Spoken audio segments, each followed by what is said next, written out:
Good evening, everyone, and welcome to the Town of Auburn Planning Board meeting of Tuesday, April 25th, 2017, now called to order at approximately 7 p.m.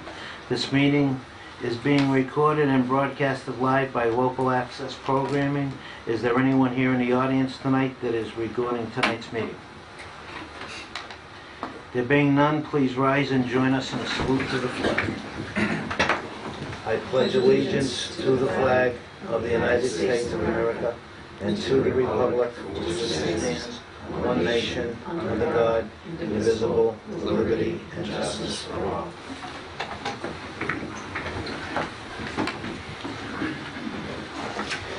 At this time, I would like to remind the audience, applicants, town administration, and each of the planning board members to please refrain from asking questions in regards to all matters discussed this evening without first being granted my consent. The first item on the agenda this evening is motion to open public hearing. We have a 7 p.m. public hearing, Sparhawk Realty, requesting site plan approval under section 3.2.5.7 of the Auburn zoning bylaws for a building trade shop on property located at 3 Jerome Ave. This was continued from 3/29/17. Mr. Chairman, I have to recuse myself for a conflict of interest. Is there a second? I'll second it. All those in favor? Aye. It is a vote. Hearing is open. Proceed. Patrick Burke, civil engineer at HSNP Group, here with the proponent and owner, Mr. Sparrow, for 3 Jerome Ave with the site plan. We continued last hearing. We had recently done soil testing on the site to confirm the drainage, groundwater elevations would work with what we're proposing with subsurface Coltech systems. We needed a further review from the peer review. Mr. Quinn reviewed what we did. We made some changes to the drainage system. It was plastic chambers before. Groundwater was a little bit higher than we originally anticipated. Raised the system up and made it on concrete chambers to make it a little bit more durable. After that, Kevin Quinn reviewed everything. Issues were resolved that he had from the original submittal, and we're ready to seek approval. I saw in the engineering report that the groundwater was coming in at 84 inches. It was. Because I thought it had been higher than that. It was 40 inches based on modeling. That's what we were designed for. 84 inches where it was weeping in the pit when we were out there. Any questions by any board members? Matt, anything? No, Mr. Chairman, the peer review from Quinn Engineering, as Mr. Burke had pointed out, itemized 5 remaining comments in regards to the soil testing, and all 5 have been returned as resolved, and revised plans to reflect those were submitted to our office in advance. And I believe the most recent, if I may ask the applicant, is the plans that are dated 3/29, the soil testing with the revisions. Yes.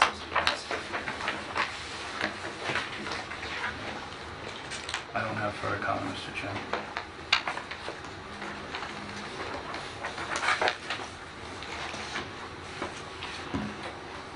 Any questions by board members? Is there any public comment? There being none, do we have a vote? A motion to Close the hearing. close the hearing? I'll make that motion. I'll second it. All those in favor? Aye. Aye. Is there a motion on Motion to approve with the conditions? conditions. All those- Construction hours. Let's put it off. You can do a motion to approve with conditions, and we can go over those after the vote. Okay. Second? I'll second it. Motion. All those in favor? Aye. We'll go over the conditions later. Thank you. Good luck. Just want to thank you all for your time. Been a few Really times, appreciate it. but- Yeah, it's okay. Patience. Part of the process. Thank you. All right. Look.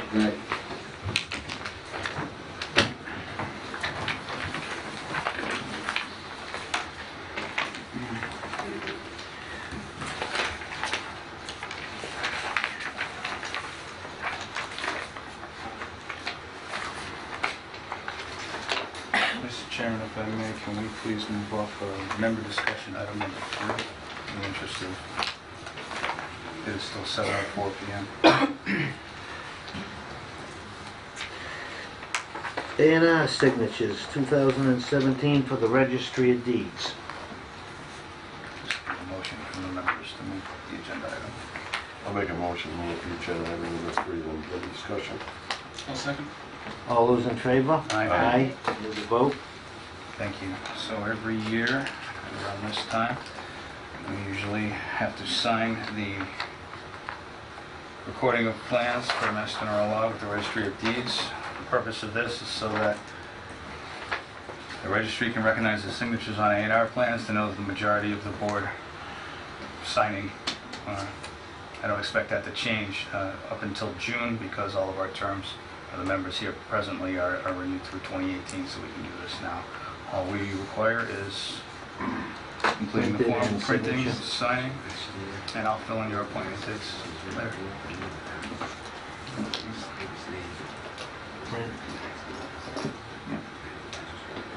Get a print and a sign. All top row.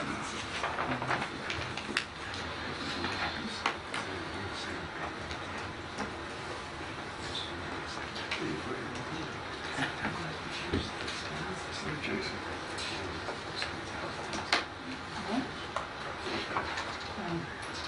So just leave this.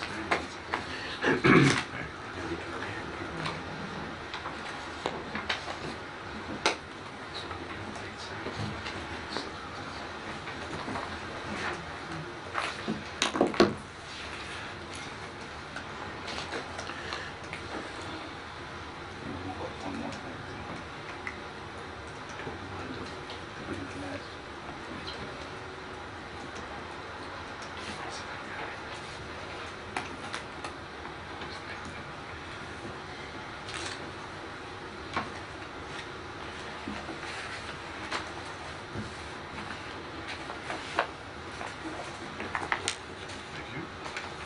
Yeah. I'll find your request.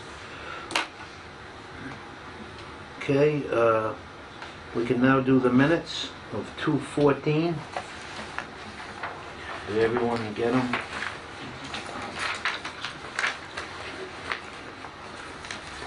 Through the chair, Mr. Brochus, 214, you were the one member absent, so the 4 voting members will be the rest of the board. Make a motion to approve the minutes of February 14th, 2017. Second? I'll second it. All those in favor? Aye. Approved. Yes, I like it.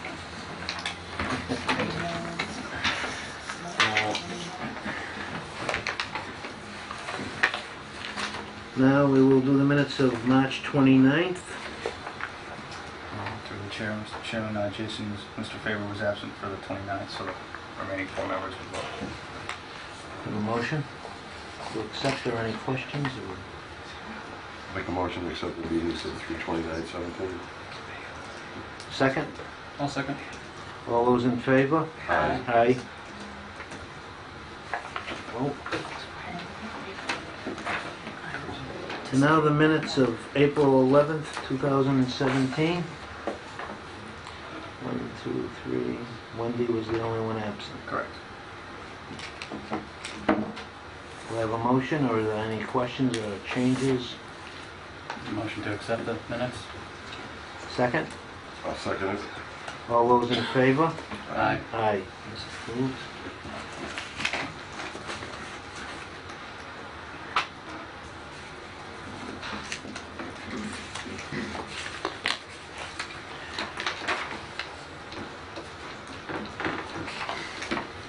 You got a vote. For a second.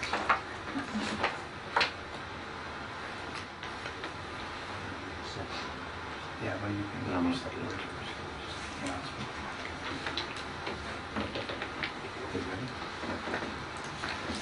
I should read first. No.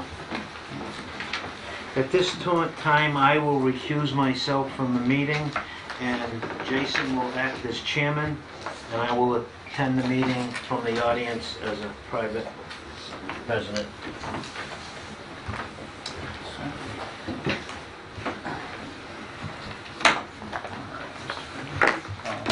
motion to open the meeting? So it's just request if the board would like to entertain a motion to move up the third public hearing at 7:10 PM. Make a motion to move the 7:10 hearing. I'll second. All those in favor? Aye. A vote. Just read that one off. Motion to open. A motion to open the 7:10 meeting, the applicant SDC Realty LLC special permit under section 4.2 of the Auburn zoning bylaws, proposing an extension of Crowell Hill Road for single-family house lots with an open space residential development on property located at 347 Rochdale Street. Would the applicant please come to the table and introduce yourself? Good evening. Motion to open the meeting? Make a motion to open the hearing. I'll second it. All those in favor? Aye. Vote.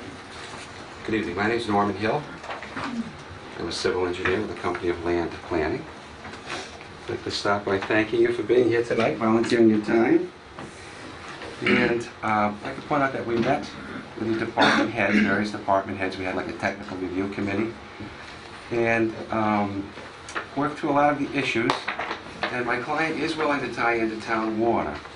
And we're willing to accept the condition of approval as part of the approval that you conditioned it, that say he must tie into town water. And other than that, I have really no new information for you tonight.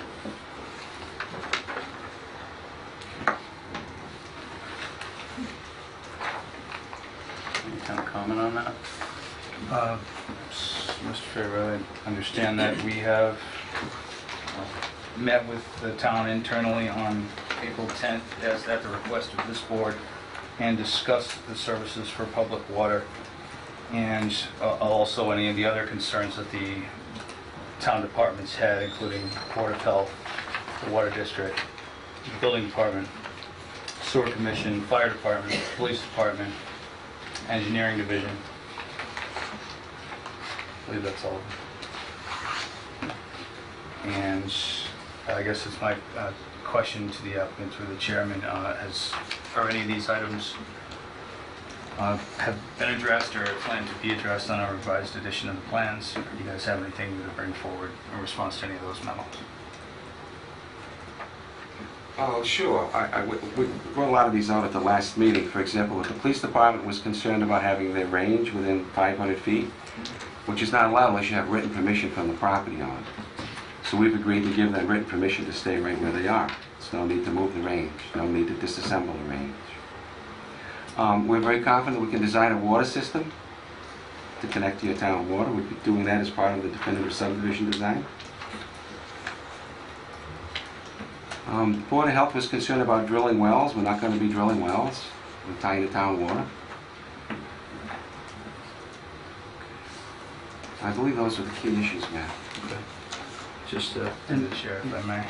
So some of the other concerns in regards to this is the special permit for open space residential identified by the code enforcement officer and the building inspector, as well as the engineering division, that there are components of the open space residential development application requirements on the plan that were missing at the time. And some of those items are identified in the letter as contents of the application, some specifics that render the application and the submittal incomplete for the special permit for open space residential development. So it is my understanding that these items that have been identified, are valid, and it puts in front of us right now an application for a plan that is incomplete. So unless those items were included with the submission, then for this special permit, the board doesn't have a complete application to vote on. But right now, we're talking about the preliminary plan, not the special permit. Is that correct? No, sir. Is this the public hearing for the special permit? Oh, because the agenda said first it was the Right, preliminary plan and then it was the special. we just moved it up, we had a vote and to move it ahead to Oh, go you first. put in the special permit in front of... Yes, Yeah, I believe those issues would all be resolved with the definitive subdivision plan. Those are all requirements for a definitive subdivision, not Correct. for a preliminary subdivision. Through the chair, these items are identified as a special permit that you guys applied for under section 4.2. And these are requirements to submit with the plan as part of that special permit. So the board is in a situation now where they have a public hearing for a special permit and a plan that doesn't meet the requirements of the bylaw. Which requirements are those, Matt? Could you remind me? I Sure. don't recall what those are. Sure. These are sections 4.2. Filing an application. Each application should be accompanied by 10 copies. We have that. Proposed buildings are not located or depicted on the submitted plan, for one. The submitted plan shows two separate parcels. Much of the proposed open space located off-site contains no access from residential development. I'm sorry, say that again? Submitted plan shows two separate parcels. Much of the proposed open space is located off-site, contains no access from the residential development. Yeah, but that's not a requirement for a special permit. It's section 4.2.2.2, letter A.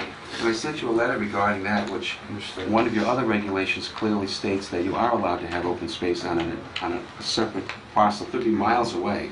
This parcel is just feet away. Excuse me, could you just wait until we address you? Yeah, before I forget them, I'm just trying to address them as we Once go get- along. If we devolve into an argument, this is not going anywhere. All right. So the next item is analysis of the site, including wetlands, water bodies, slopes, soil conditions, areas within a 100-year floodplain, as such other natural features as the planning board may request.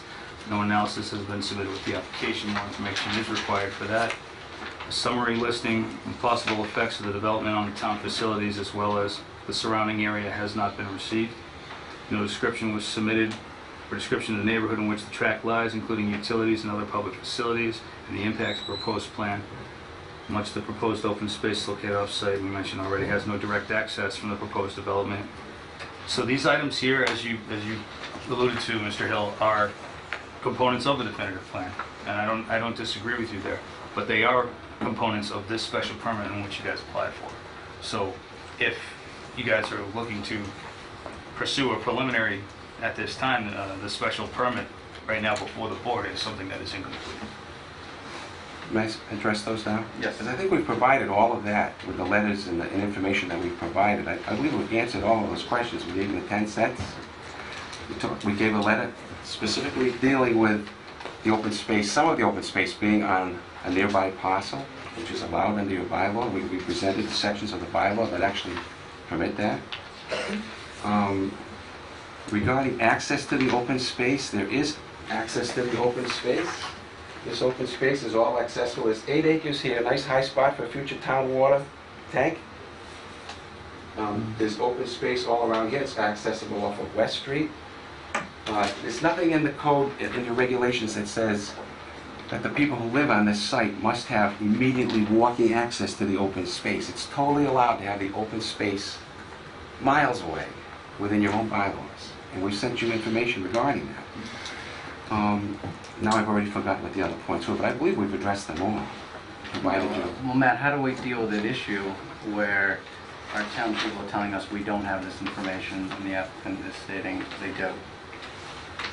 It's my understanding, and I agree with the town engineer in his letter who's here this evening, as well as the building inspector who remarked on some of the same items.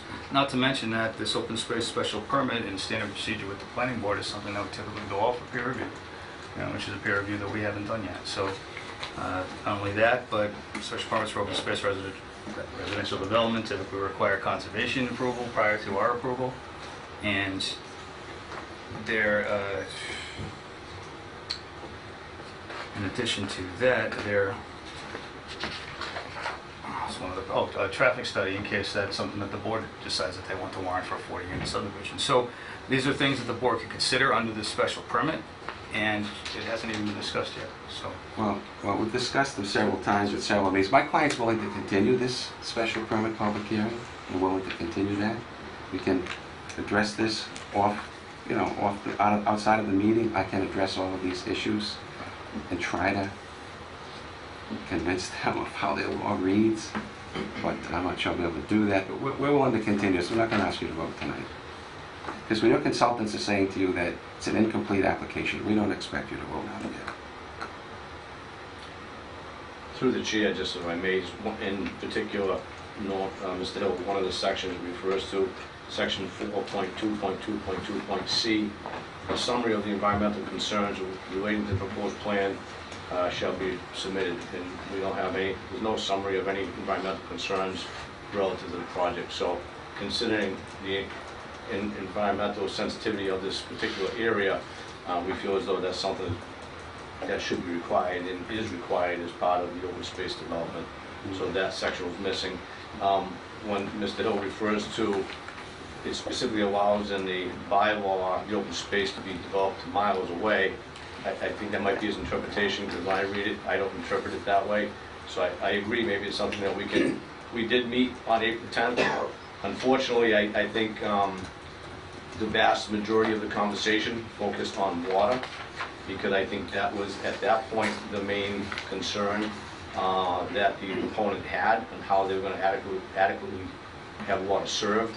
And so that was what we focused on. There were several other issues that we had identified that I don't think we even touched upon, because of the focus was on water. And once that discussion ended, I believe at that point the applicant decided to end the meeting without continuing further. So we'd be happy to continue the meeting, or wait till Mr. Hill can submit the information that we are still looking for clarification. Yes, if I may say this, after I saw Bill's letter, we did provide, we did go out and flag all the wetlands, locate all the wetlands, put them on a plan, and try to give you the information that we thought was adequate. You know, we tried to address that, but it's true, I haven't given you a written letter, you know, a written paragraph as to any environmental concerns, addressing those, any environmental concerns, but we're not aware of any environmental concerns. We positioned the road away from the wetlands, so we're not altering any wetlands. And so we thought we had that addressed, but we can spend some more time on that. Through the chair, something else I think that's important as well is, in the subdivision rules and regulations, it does strongly recommend, doesn't require, but strongly recommends an ANRAD be filed with the Conservation Commission, because you don't want to go through all this work and then discover that you have wetlands that aren't identified on your plan. So I would recommend that you do that, because I did find a plan that was done in '09 as part of a radio tower plan, which shows wetlands where you're proposing drainage area number 1. This was flagged by EBT Environmental. I can provide you with a copy of this, but it does show wetlands in that area that aren't shown on your plan. So I mean, these things... Is that the area to the left of where we're showing the proposed road going in? Yes. Yeah, I saw that, I saw the flags. Right. I didn't agree it was a wetland, I didn't Yeah. flag that area. See, that's why, again, it's important, you want to make sure that you, as the consultant, obviously you have the support of the Conservation Commission. By having that ANRAD, that'll make a determination and lock in those wetland flags, so that there's no disagreement later down the road. That's a good idea, we can do that before we meet again. Move on to member comment, keeping in mind we're not voting on anything tonight, but any advice that might be, you feel, sway the opinion, guide them. Public comment, anyone from the town have any public comment in the audience?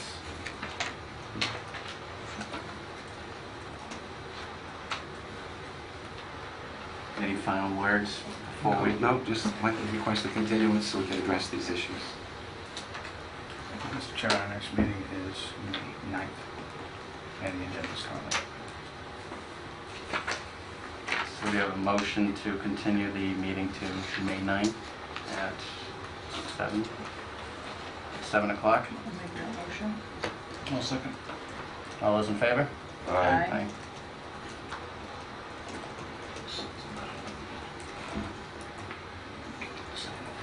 Thank you. On to the 7:05 meeting, SDC Realty. Preliminary subdivision under the Auburn subdivision rules and regulations for preliminary approval of a new roadway and 40 single-family house lots in the property located at 347 Rochdale Street. Do I have a motion to open the meeting? I'll make that motion. One second. All those in favor? Aye. Aye.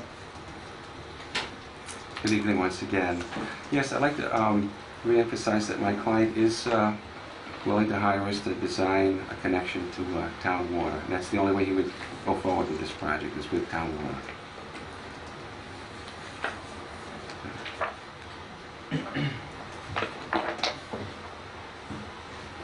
Any comment on this from the town?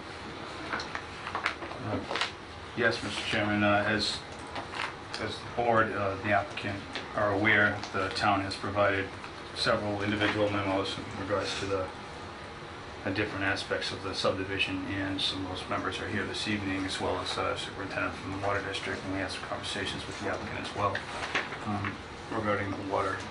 But as we're looking at this, as from a preliminary plan point of view, the latest set of plans that we have that are dated, that we received on March 20th, at that time were proposed to be private wells at the time. And one of the items, if we're looking at a public water system that would need to be identified on that plan, is any easements related to public water system. And those would have to be shown on the plan as well as required on the preliminary plan. So that's one item alone for me that I need to see revised on the plan. But there are some others, and I know that engineering and the water district have some concerns as well, so I defer to Through the chair, I know there was a request for a waiver for the profile of 10%, and I can tell you that's something that we wouldn't support. We have enough difficulty making sure all our roads are accessible during the winter, so I would maintain with the maximum allowed under the subdivision control law of legal regulations rather of 8%. And also, I don't believe there was a waiver requested for the K value, which is the crest curve. I believe in this instance, I believe they're showing this less than 50, but I believe the minimum is 50. So we would not support any waivers relative to the profile of the roadway. And obviously that's important moving forward for the consultant to be aware of. Yes, there is one hill we have to crest over. And the K value we've used is an accepted K value throughout the state, but you have a very restrictive K value in your town, which we could meet, but it would lead to a very deep cut at the top of the hill. In other words, instead of designing the road pretty much at grade, we probably have about a 10-foot cut at the top of the hill. We believe we've designed it safely. We're willing to revise the plans in the definitive phase, and we would accept the condition during this preliminary phase that the road be redesigned not to exceed 8%, and that we meet the K value that Bill has mentioned. And we'd be willing to do that. It's good that we're doing this preliminary process because we're getting all these issues out on the table. Come on in, Connie, have a seat. That's all right, it's a long drive for you. Like what, a 2.5 hour drive? With no traffic? This is my client, Connie Pappas, by the way. Hi. So Connie, we continue the special permit. They put the special permit hearing in front of the planning board, and now we're talking about the preliminary plan. So we're going to continue the special permit hearing because there's some additional write-ups that they want. Okay. Any member comment?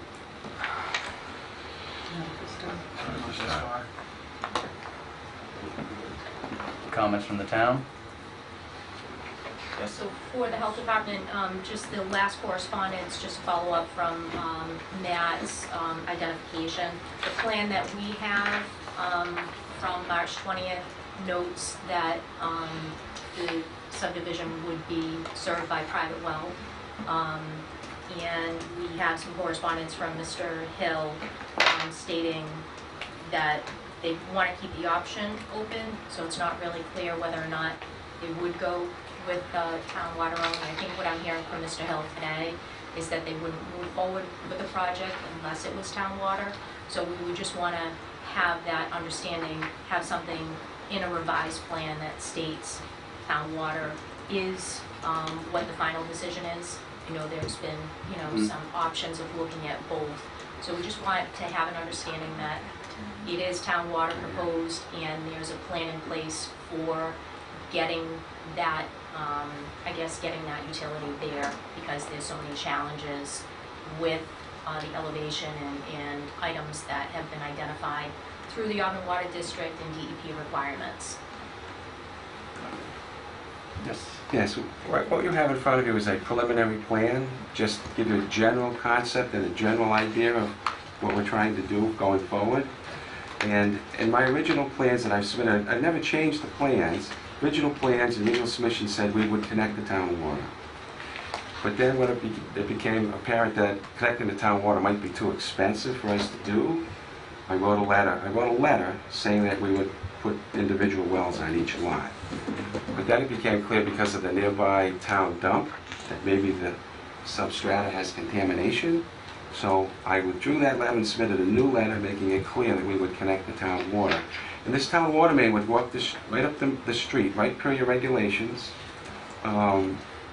So there's no need to do a detailed design. That would all be done as part of the definitive plan. This is just a concept plan in front of just a preliminary plan. Your approval of this plan really grants nothing to my client. It doesn't approve the plan. All it says is,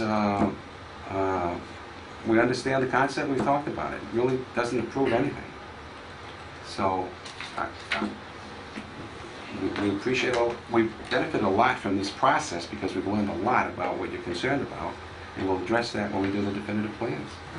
Right, and I think there's a heightened sensitivity with this, as you can see from the letters from various town organizations and entities here.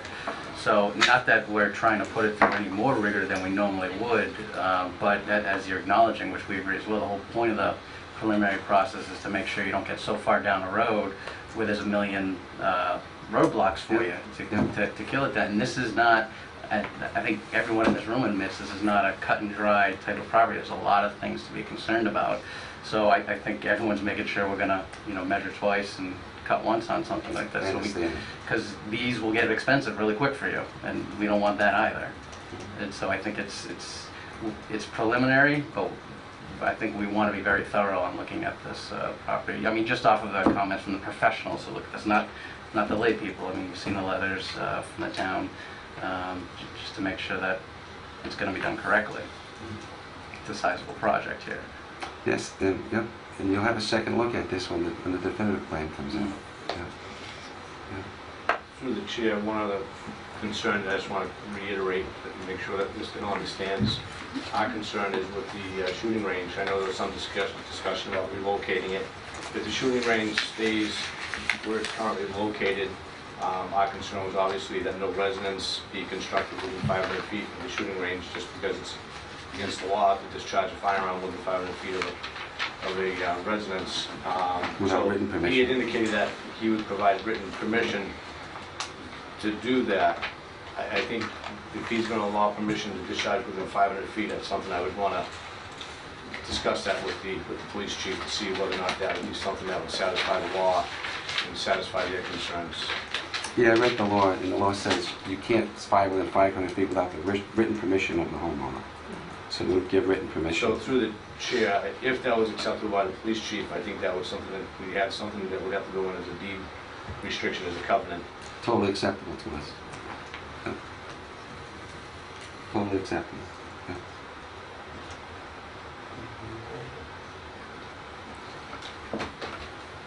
Any member comment?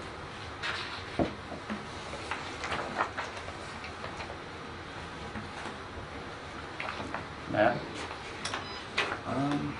Just in regards to, I think, I want to go back to the water just briefly, but we talked about public water being the preferred method here, and having that discussion on April 10th with the water district was valuable, I think, on both sides, to at least hear the information. But and if the board was to give its blessing on a public water system, there were still some technical complications in regards to that we identified at that private, the internal meeting that we had. But I think it's important possibly to identify some of those concerns here in the public meeting as well.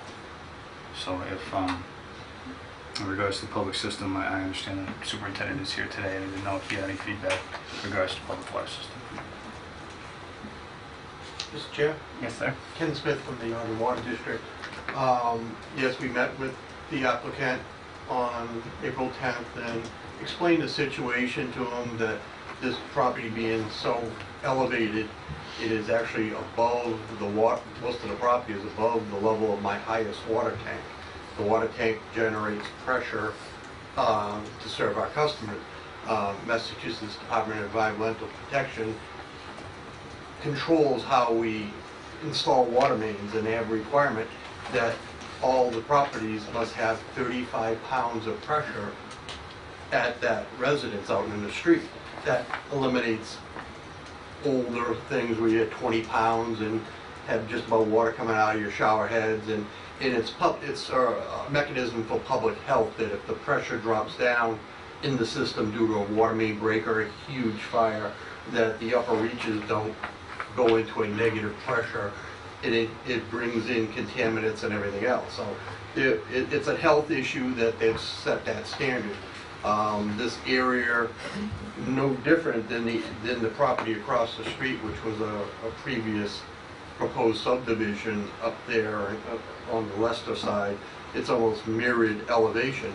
It is well above our highest water tank, and so a new tank would have to be installed at a higher elevation on the property, and pumping equipment installed to take water from our water systems and boost it up to fill the tank, and it operates the tank, fills the tank up, it drops a certain amount, and the pumps come back on. That's how all our systems work. We do not continuously boost anything. It works on the level in the tank. They cycle on and off. At nighttime, when there's minimal demand, the tank drops slowly, but at 5 o'clock in the morning when everybody's taking a shower, the tanks drop more rapidly, the pumps come on, and they slowly refill. And that goes on 24/7. And if we have a situation, you lost power, we have generators, but the tanks are basically full, and there is substantial water in there for fire protection. And you have the big fire, something like that. So we would, in this situation, have to create a new pressure zone up here, higher than our other ones, and would have to meet our requirements as well as DEP requirements. And it's not easy. We kind of went over that. It's a very challenging project, and once somebody builds the system up there, other properties will soon be developed up there. So one has to look at this like one would look at sewerage. You don't just put a pipe in, you got to look at future connections and customers. This is an area that is not served by our water, and there's been residential subdivision, residences with private wells, and has sufficed so far. But this is what we would need: a properly designed system consisting of a water storage tank and pumps to fill the tanks, taking water from our existing systems. Thank you. I understand all that he has said, and I'm confident that we can design something appropriate. As part of the definitive plans, we would be doing that. And we'll also investigate connecting to perhaps the Oxford water supply as well. The way we look at it is we're offering the town an 8-acre site at a high point in town where you could put a future water tower to serve this whole part of town. We've also offered you a location for a new well. We know you have water supply issues in this town. We're looking to help you solve that problem. But all we keep hearing from this company, I know this company is not the town, all we keep hearing from this company is go away. So maybe we'll find an water company that's not willing to say that, but I'm confident. I can sit here and tell you I am Excuse me, I don't mean to confident. interrupt, but I didn't hear anybody say go away. Ken is saying it's No, he's telling you what's required, he's Easy, not saying go away. easy. Well, I'm very confident that we can design a system to connect the town water, and that's what we want to do. Matt? If I may, just through a question, if this does require a water tank, would this tank take away lots, or would it be proposed on top of some of the open space? What we would hope would be that this company would bond the water tank. That's what we hope. And that the public would pay for the water tank. We would pay for the pipe going up the hill, pipe going down the hill. We'd loop the system from one system to the other. We put about $1 million into your water system. But the tank, we believe, should be paid for by the public, because it's going to be for the good of the public. Sure. Actually, I just want to ask that question again. So would the tank be located in the open space, or would it replace some of the proposed lots? Be in the open space. Yeah, it's the highest spot, be the best spot for So I it. think that's part of the concern, is we have 40% of the open space requirement. Would the water tank located on the open space still constitute open space? Or would it have to be rebuilt? Well, if it didn't, then we would provide more open space to compensate for that. That's what I'm wondering. Yeah, Would yeah, it have to come out of one of the lots or Yeah, something? if we had an easement around it and you wanted to subtract that easement from the open space, we would add open space elsewhere. Sure. But that just supports my first point, is that those lines aren't here. They're not on the current version of the plan. And you're asking us to do a definitive plan during a preliminary process. Not necessarily. And my client shouldn't have to pay for a definitive plan during a Not preliminary necessarily. process. So in the preliminary plan requirements, section 3.2.3, point 2, letter E, proposed system of drainage, including location of all, I'll kind of skip ahead to it, man-made, flow dry, public and private, and its utilities, to be shown on this plan. And if this is a water tower for public services, that does need to be shown here as part of the preliminary level. So Well, we that's- don't know if it's going to require that yet until we do the design, so I understand. you're talking about a $50,000 design. I understand. And we're hoping to work with them to help the town by providing you with a new well site and a location for your tank, one of the highest parts of town, which would solve a lot of your problems in the town of Auburn. I can't believe that all of your departments aren't wrapping their arms around this and running with this. It's a great opportunity for the town of Auburn. If I ask one question to Ken Smith, the well on West Street, is that active at all? Are you using that well? The wells on West Street, Yeah. they were offline due to several fuel How spills. long has that been? Since April 4th, I just received notice today that I can put them back on. I gotta do some testing to verify that. This is the second time those wells have been taken offline for fuel spills. I'm not aware of any well site that has been applied for, not by us or by anybody in that area, that would suffice as a public water supply well. We have never, we've never investigated it. Our geologists never indicated there would be a well site up there that would be of sufficient yield that would be warranted to do that. Just Norman, through the chair, we're not a company, we're a public entity. The Auburn Water District is a public entity, a district created by the Act of Legislature. Our service district is the town of Auburn, minus the Woodland Water District and the Elm Hill Water District. We serve all the rest of the customers. That's our service district established by an act of the legislature. We're not saying go away. This is the same situation that as I mentioned, the former developer proposed on the other side of the road. It was the same exact situation. It's almost level, and that was presented to that applicant. Back then, they were looking at 200 to 300 houses. At that point, our hydrogeologist indicated with our single largest source being offline, either for maintenance or contamination, that we did not have the water for 200 to 300 four-bedroom houses up there. So the developer at that point elected to put in single-family private wells, and that project since did not go forward. Thank you.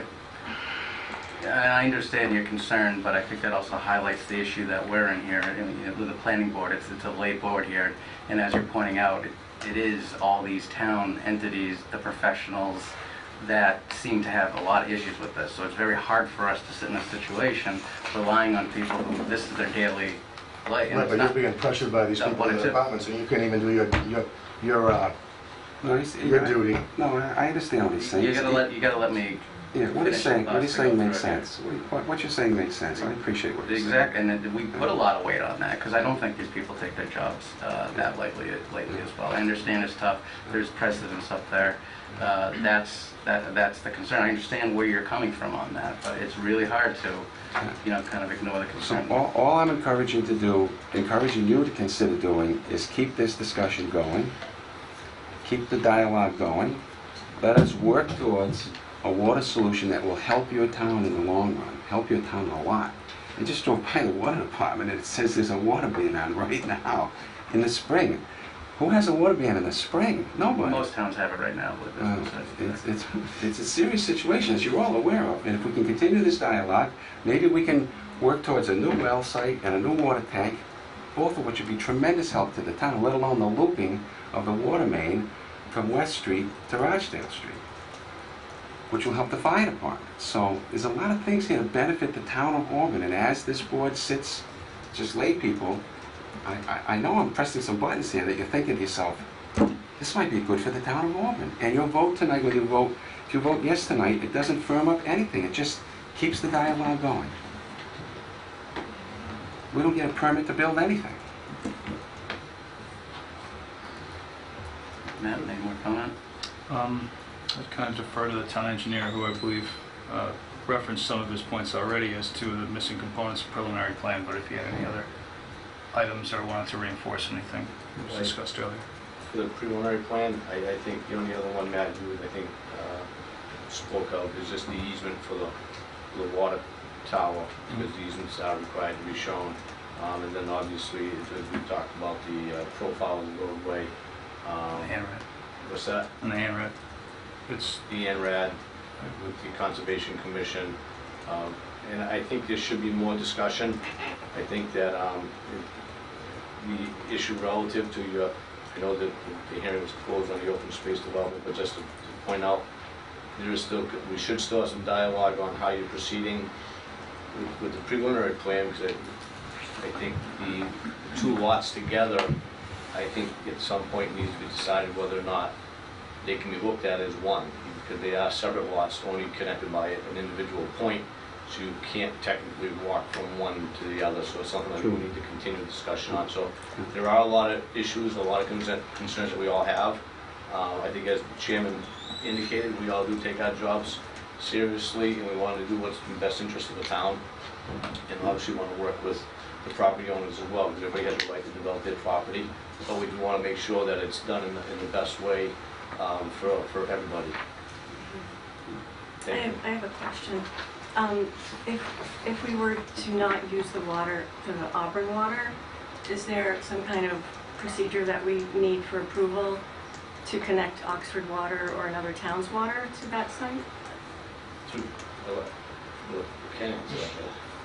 You would have to get permission from the Auburn Water District for some other entity to provide water within our district boundaries. And I think the other issue that you will probably have, and Ken may be more familiar with this, is you will be looking at different basins.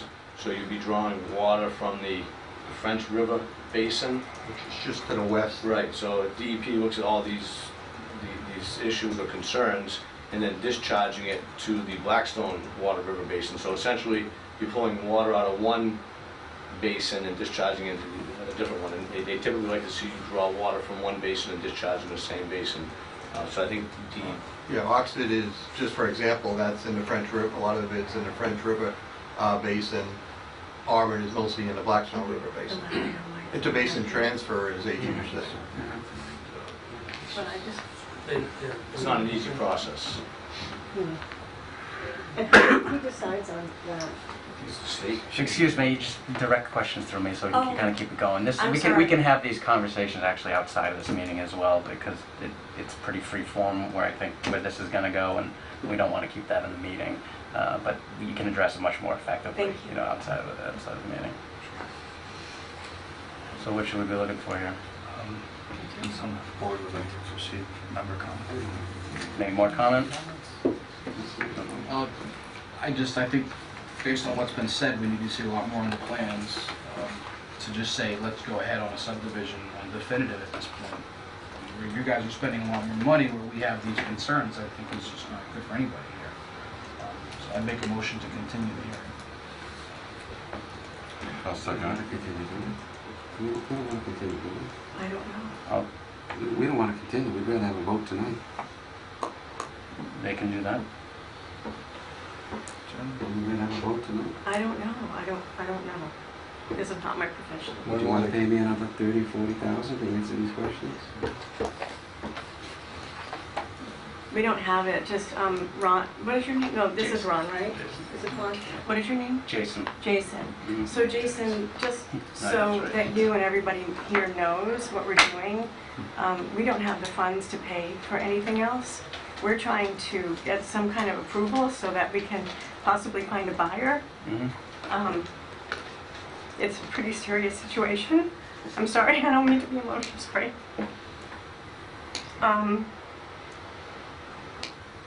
We are looking for some kind of approval to continue to go forward. I understand that. and to try and make something happen so that this land does not remain vacant, where we're paying taxes every quarter for the rest of our lives. And I don't want to be dramatic, but that's how it's sounding. So if we could just have some kind of approval to continue to move forward, to possibly find a buyer and possibly ask the buyer if they'd be willing to incur the expenses to go through all the details of how to get water up there. I know Ken said after an hour meeting on April 10th, after 1 hour, he basically said that there was no way that he could ever have a pump that would get the water up there, and that it was just not even allowed by the state. So I'm very confused at this point as to what can be done. We don't want to put wells in because we don't want to have to deal with any contamination for any of the people who are going to be living there, because there was a dump there nearby at one time. We don't have any reports about contaminated land on the dump that's nearby. I don't think that was given yet, and I think that's something that we also need to have.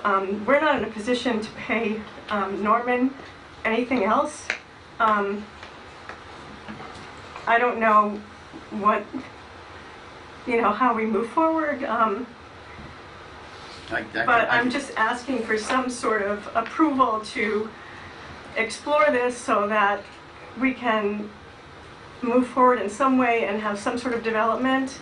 Also, to have water in that area of the town, I think in general would be beneficial. So we want to cooperate. We are very, if we have to just sort of leave our fate in everyone's hands here, that's kind of what we're doing, and that's sort of, I guess, what this is all about. So I just would like to have some sort of agreement to do something. I don't know, you're saying if we have approval, we can move forward. If we don't, we have to keep doing new plans and presenting continually? Is that what you're saying? I don't really know. Well, there's still, I think what you're asking for is we're going to continue or we're going to make a vote. I think the feeling that I get listening to everybody here, there's still open issues on here. I mean, we can go to a vote today. Just my opinion, I don't think the opinion is going towards a positive vote if we do a vote today, because we would much rather have more information, as we pointed out here. Yeah, I don't know that we continue to the next one. I guess my concern is I don't know that we can pay another $30,000 for additional plans for another. So That wouldn't be enough, because they would ask for more. And that wouldn't be enough, because they would ask for more. Right, I realize. And that wouldn't be enough, because then they'd ask for Excuse more. me, that's also the point why we go through this, so that people don't waste a lot of money throughout the process.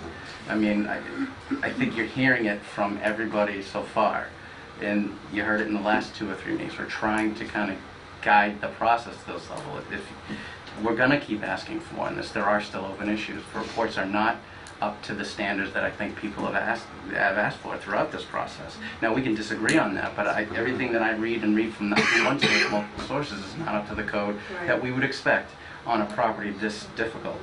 I understand we may be running out of money, and I don't want to be cold in that situation, but we can't make decisions based off that. It's not the way the board should work.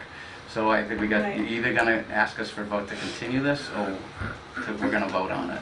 So I have a question. I don't think the town wants to put in the money to have a water tower, so I don't know that it would really be wise for us to ask Norman or any engineer to draw where a water tower is going to go. To your point, Matt, I don't think we can draw in a water tower, because that's not really, we can't pay for a water tower, and the town doesn't want to pay for, and Ken, you're not paying for a water tower. You don't even want to run a line close to the property, never mind paying for a water tower. We are clear about you. So I don't know how we can move forward. We're not going to draw up a water tower on the plans. We're just trying to figure out if we can get water from another town, because Ken is against it. So I just think that's the only plan right now. That's kind of where we're left, is to possibly have water from another town. And I don't know how that gets approved. We're going down the road of continuing it, which, you're right, there's more money, and you may be out of money, and it's the reality. I wish there was a better answer for this. Right, but so I think what you were saying today, Matt, is that there's no preliminary plan drawn up for the water tower. We can't do a water tower, and the town's, how much, the town can't pay for a water tower. I mean, that's not something you're even going to put on a plan. All right, let's let Matt Chair, respond. I'm not saying you guys need to design a water tower. I'm saying there needs to be at least a spot for it shown on here if that's the rate you're going. That's only But one we thing. can't do that, right? Excuse me. You gotta let him finish. So, it just says, right there in the laws, that these things need to be shown if they're provided for public services. If you're doing pump stations, you gotta show where those are. Right. It's, the other thing on here is, it's clear as day, 3.2.4, wetlands boundary determination strongly recommends securing an abbreviated notice of wetlands area delineation to the Auburn Conservation Commission before preparing and submitting a preliminary subdivision plan. I mean, there's no active filing in front of the Conservation Commission now. So it's hard to advise the board to proceed when a key step hasn't been taken. So can you explain what that means? That's the a conservation- flagging of all the wetlands in the areas. And that's a formal filing with the Conservation Commission. So that is something that an engineer would need to do, or a hydrogeologist? It's something that would have been done prior to even this filing. Yeah, see, Oh. we flagged all So that's wetlands, some- and you- we showed them on the plan. We just haven't gotten that plan approved by the Conservation Commission yet. Oh, so how, may I It's another ask, application. do we then go to the Conservation Commission there in Auburn? That's what they'd like us to do. It's- I'm trying to learn, I'm sorry. I understand, but I live in also can't Connecticut. I advise you live in with how to Fair- design your Yeah. project. I live in so- Fairfield, Connecticut. I don't live here. I don't know anything about this area. I haven't gone to the land lately, you know, so. Yeah, and I think this highlights the issue. There's a lot of open issues and questions around here that we can't solve in this meeting. So we need to go to the Water Commission, the Wetlands Commission. They have to vote if it's annual or not. Oh, okay. So I guess a If you vote want to to continue continue or forward. not, He has okay. another option. You could just withdraw your application. One more from the audience? Mr. Chair, I just want to make it known that the applicants, to keep an open dialogue, can come make an appointment to meet with the commissioners anytime they want, and to discuss this further. If they're not, happy with my decision, by all means, meet with the Board of Water Commissioners. Thank you. Open dialogue always. And just point of clarification, I believe Mr. Hill had requested monitoring well test results. I believe we did submit those, so the soil, gas, and water monitoring well results from the landfill, so he does have those from the town currently. Do we want- You can just He wants to continue. know. You can just continue and withdraw. Just probably should continue. If you continue, you can ask a few more questions offline, and then you'll get Okay. a little bit more of a leeway, and you can decide what you want to do after that. I guess we'd just like to continue then. Good. We have a motion. Motion to May 9th, continue the meeting. Continue the meeting to May 9th. One second. All those in favor, sorry. Aye. I have a question. For each one. Can there be a document given to me of all the things that we need? You can Next. discuss with Matt, Heather. Is that possible, like maybe to email me or send us a letter with everything that we need to do? Like the least that we need to do in order to attend the next meeting?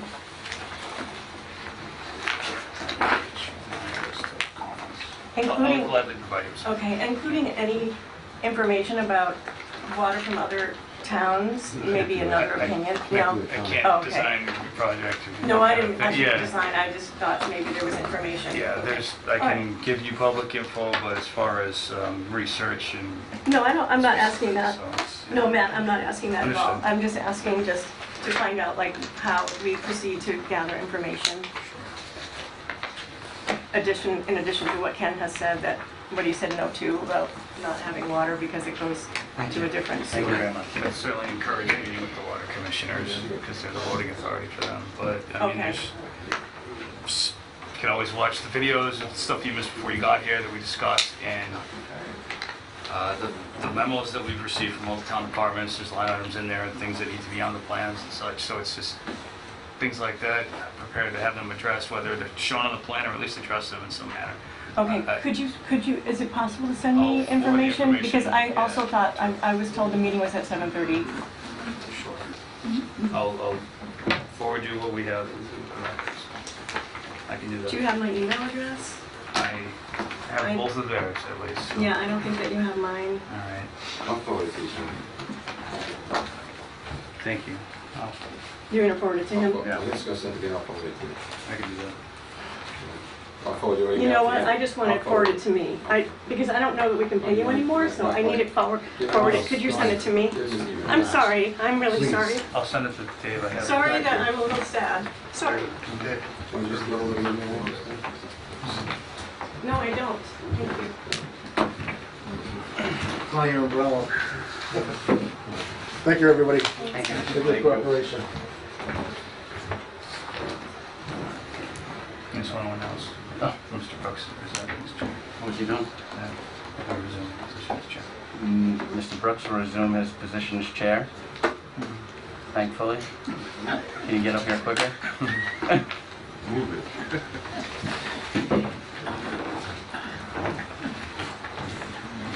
Convenient.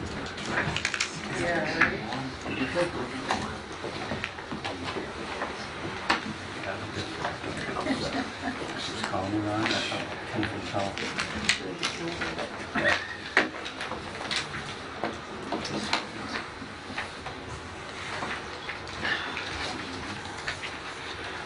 Okay, man.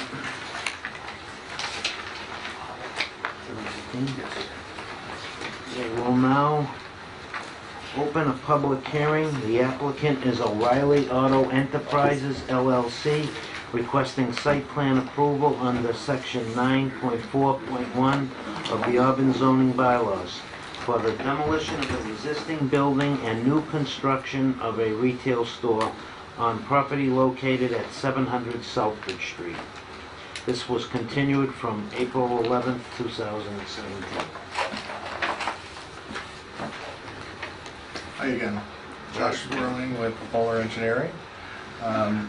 We were sent home with a little bit of homework at our last meeting. We've completed that homework. Namely, I believe the main item that we discussed were the two driveways on Waterman Road, and we were asked to evaluate what could be done to restrict this driveway closest to Southbridge Street to be primarily for emergency vehicles only. So we met with Mr. Coyle as well as with Chief Coleman and came up with a detail that everybody on our side of the table was comfortable with for that driveway. Guess we might just passing those down. That'd be great. That includes a Cape Cod berm and a raised median, if you will, serrated concrete to show a visual distinction, and signage on both sides indicating that it's not to be used for anything other than emergency vehicles. We also added a few spruce trees at the rear of the property here. You guys wanted to have the peer review completed. That's been done by Graves Engineering. They sent us comments, we sent a response letter, they sent the final letter that says they're okay with everything, and they indicated that we still have 2 waiver requests open that we've reiterated in our response letter that we're seeking waivers for, primarily the building perimeter plantings. There's just not room to place plants. We have the quantity throughout the site for all landscaping that's required. We just didn't put it specifically where the bylaws ask for it.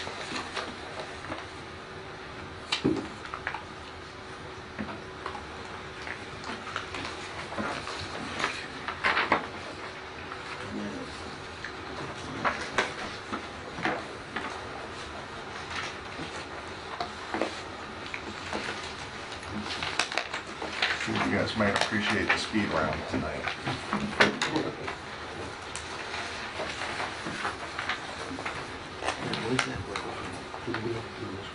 Chris.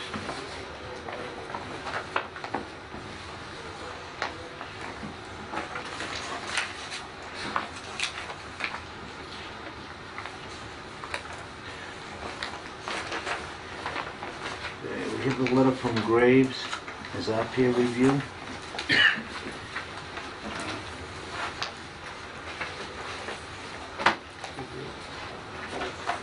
I didn't have it. Did they get it? Man? Did we all get that, Matt? This second package, Everything I got is here. April 11th. This one came in on Monday.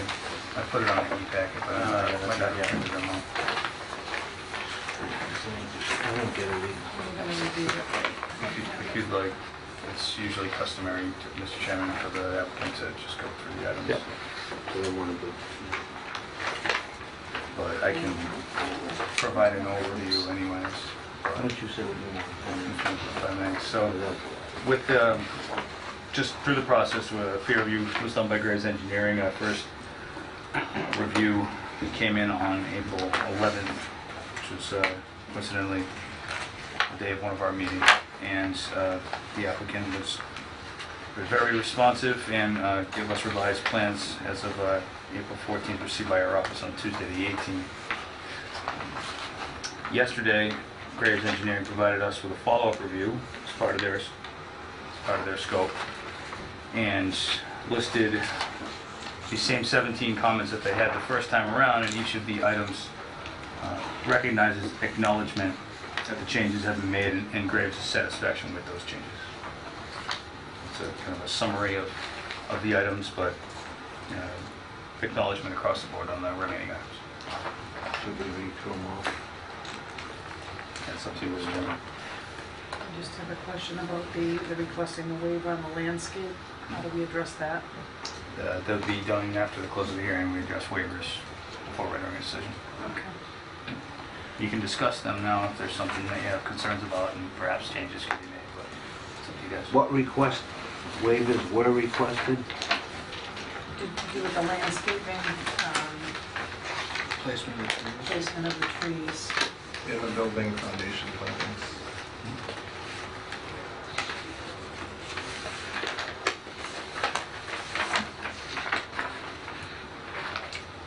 Chairman, may I ask? And those are on the plans, the waivers? Or are they just listed in your letter? They're listed in the letter. Thank you. It's section 11.9. Thank you.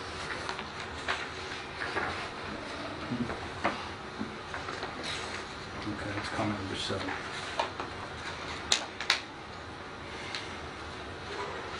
Do you have that, Wendy? Yeah. 6 and 7, I believe, so the Okay.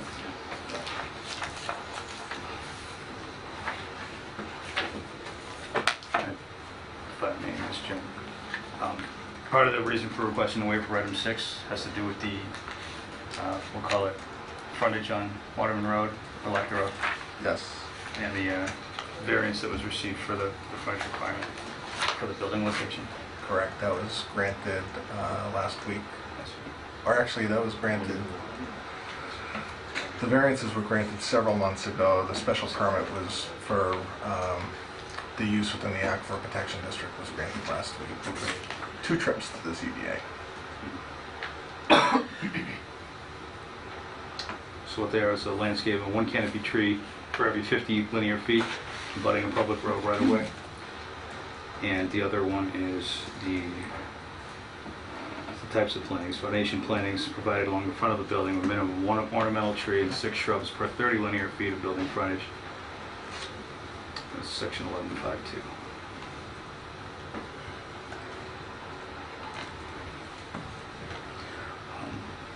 Mr. Chairman, if I may.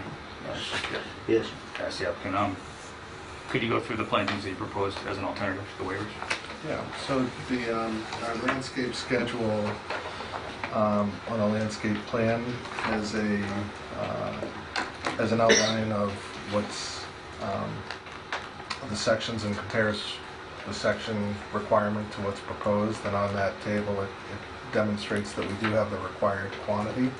And what we have proposed are red maples, eastern red buds. There's 8 red maples, there's 5 eastern red buds. We added 3 spruce. Can you put that up so everyone can see it? Yeah, this rendering hasn't been updated, but we added 3 spruce trees back here. given the comments and discussion that we had at the last meeting with being sensitive to our neighbors further down Waterman. So red maples are located along here. That's the front. And Salford Street will have none. Southbridge Street has none along the frontage directly, but there's some existing trees that are being Property boundary between maintained. the Shell station and you. Yeah, they're planted on our side, like the trunk is located on our side of the property And the line. others will be in the corner of Waterman and Southbridge. Yeah, we pick it up here. What's and that run up it in the back. corner there, right in the... This is right shrubs. there? Yeah. And along the foundation, why don't you show us what's gonna, so everyone can see? So Because I saw... there's walk, I mean, we're kind of tight, if you recall, the kink in the property line, the location of the wetlands back here, et cetera. We're really tight to be able to lay this thing out. We kind of had to get a shoehorn out to get it to fit in here. So really pushing this back to try to accomplish plantings here just didn't seem appropriate to us, rather than, having a lot of shrubs along the In frontage. the to front on soften- the shrub, but not any trees of any particular height. Not in this stretch, correct. I'm in agreement with that. I have a question, Mr. Chair. When exiting to Southbridge Street, I know you're going to have shrubs down there to the left toward Waterman Road. Yeah. What is the ultimate growth height of that for sight line distance? So on the landscape plan, has notes to maintain the height below stopping sight distance, which I believe is, I don't want to misquote it, but I believe it's 30 inches.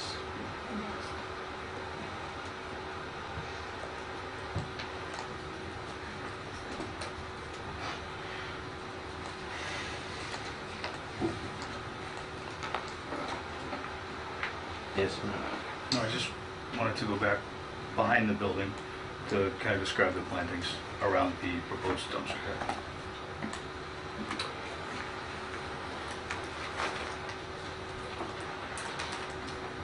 I believe that has to be fenced in, and I think it's shown as a Yeah, fence. it is fenced. Yeah. Yeah. You just have a straight, open, in and out driveway in the rear onto Waterman. Correct. Nothing that we could use that could ultimately direct the traffic to a right turn only. So we striped it as a right out, and we have a sign indicating right out, but there's not a lot of depth there to try to do anything. Yeah.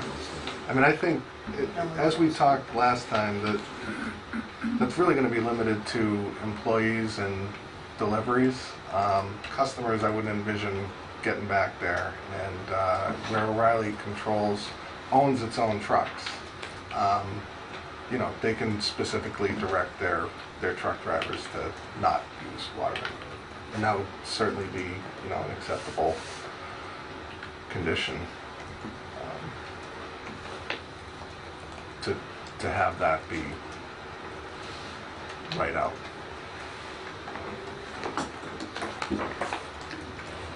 Chairman, I pulled up the plans, the truck turning plan that was submitted with the application. Just didn't know if the applicant could elaborate further on the design. If you'd like. Getting back to your other question, Matt, to the chairman, it's all evergreens planted along the edge of that trash enclosure. There's spruce, there's white fir,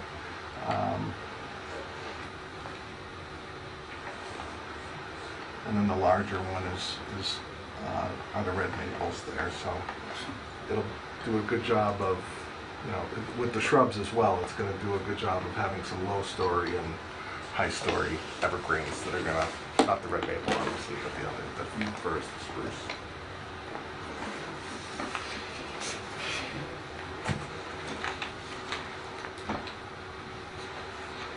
May I ask a question?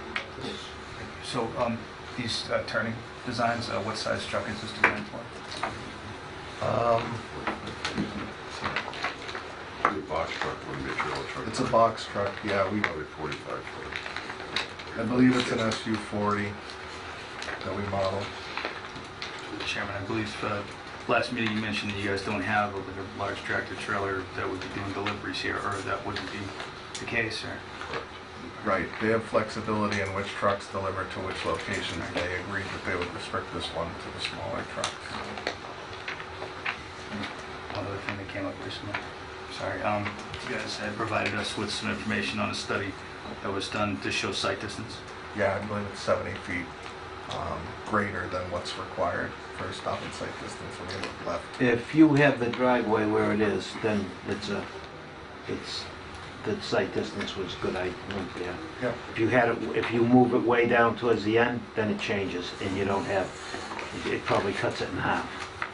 But if it's where it is, it's, I still have my apprehension about taking a left-hand turn coming out of that driveway. I know primarily the entrance will be in the front of the building. Is there an entrance for people in that back to go into bypass? That goes right into the stock room, so, Right into the warehouse Yeah. part? yeah.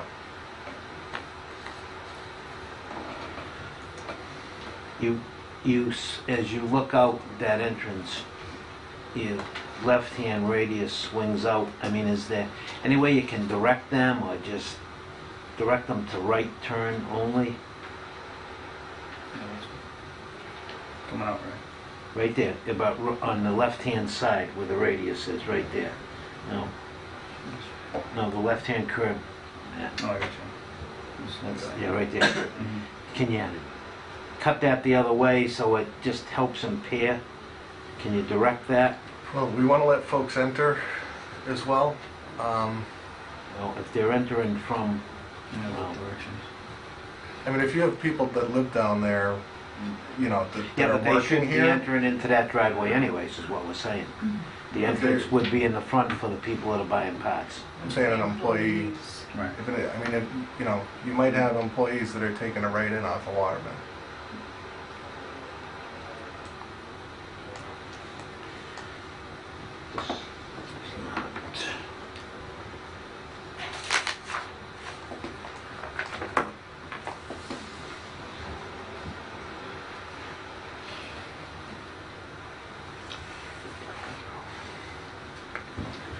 Member comment? Any board members have any comment? Yeah, I got a quick question for the chair. Could you bring up the utility plan, Matt, please? Sure.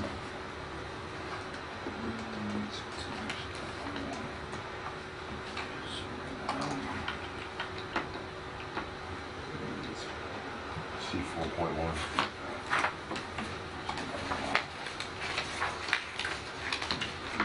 Can you zoom in? Oh, it's going. Front. Slide it to your right. Okay, where it says clean out to grade right there. I noticed that we have the water service crossing over the sewer service. And I don't know what the grades are for the water. The water's gonna be 5 feet deep. I don't know what the sewer is. But I believe if the water crosses over the sewer, you have to have 18 inches in height differential or 10 feet horizontal distance. Is that correct? Mr. Chair? Can Yes. I address this? Mr. Smith? Yes. I noticed that. I spoke with the engineer just yesterday about this, and we had not had any prior conversations about that. I did notice that conflict, and perhaps that internally the service entrance can be modified to hopefully eliminate a crossing. But yes, you are correct. If a water or sewer crosses, they have to be a single length of pipe of each centered to eliminate, to reduce the possibility of having a joint near the crossing. And yes, there are guidelines for Vertical. preferably having a sewer cross under the water. And that's Yeah. showing almost 9 feet deep to the invert, To the sewer? to the sewer, Yeah. so it should be okay. That's, You know, we can work this out because they're going to use the existing water service that comes into the existing building. I was informed yesterday there will be no fire protection here, so it'll be a domestic type service. Our standard is a 2-inch size pipe for commercial properties. We're just investigating it now. We want to check to see what is there. We will shut it off at the curb, allow the demolition to proceed, and then they can reuse that water service if it's found to be in satisfactory condition to do so. If not, they'll have to relay it to a point where it is satisfactory, so. That's all I have.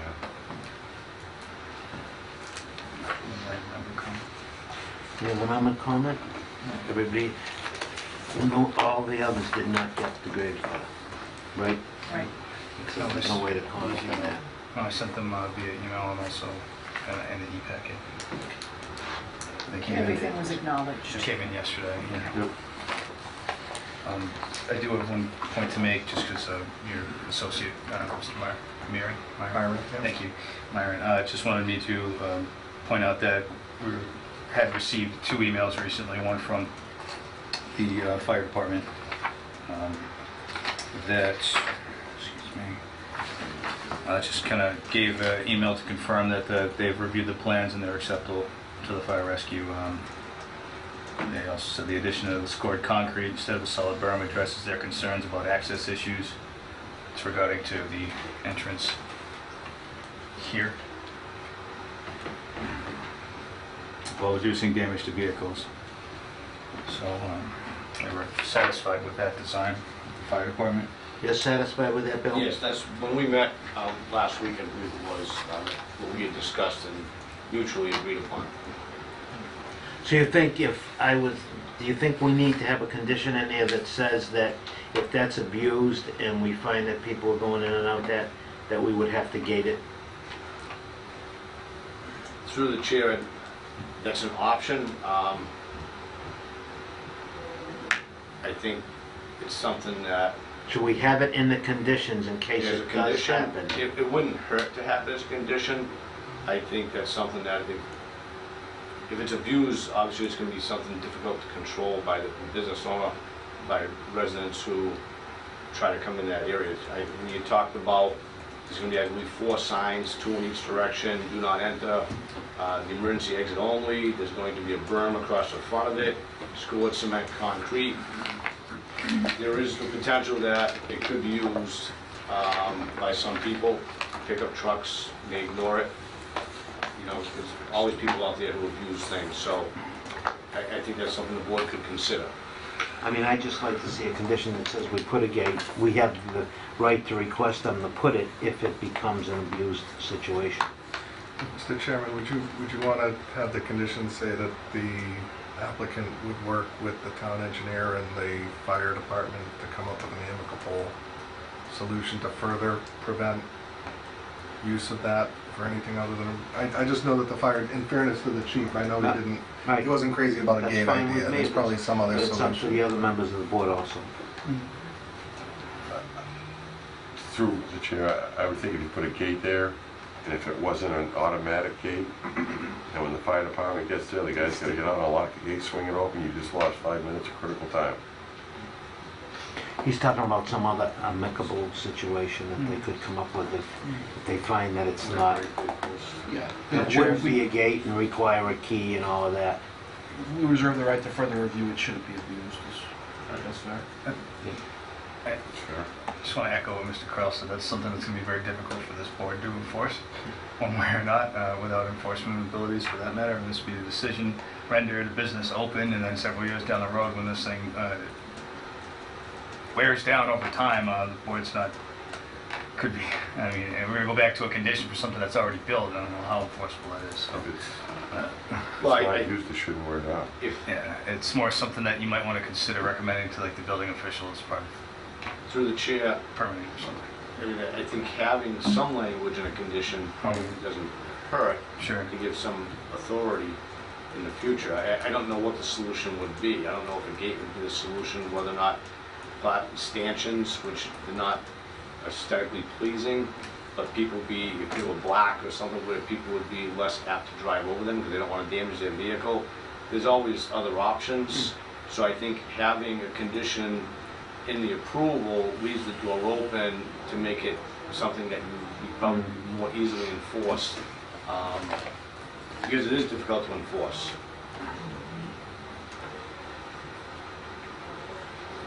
Tickets.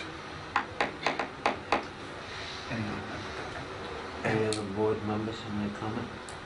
Any public comment? Yes, sir. Just state your name, please. Stanley Sulinovich, 2A Waterman Road. In the past, I've objected to having the entrance to Waterman Road. As I said before in the past too, that that's a residential road. Lived here for 31 years. You could put a sign in that driveway saying right turn only. It's not going to be enforced or anything like that. I go to a dentist and they have the same thing here in Auburn. If you take a right, you end up on Route 20. You take a left, it's a nice shortcut to the center of town. What choice would most people make? It's going to be the same thing here down on Waterman Road. And on occasion, there are large trucks that make an error or a mistake going on that road. But we just had a sidewalk put in because there are a lot of kids on that road, and adding more traffic. I'm sorry, it's not good for the residents of this town. It's a blind driveway. And of course, my blind driveway, which is not too far away, I object to that too.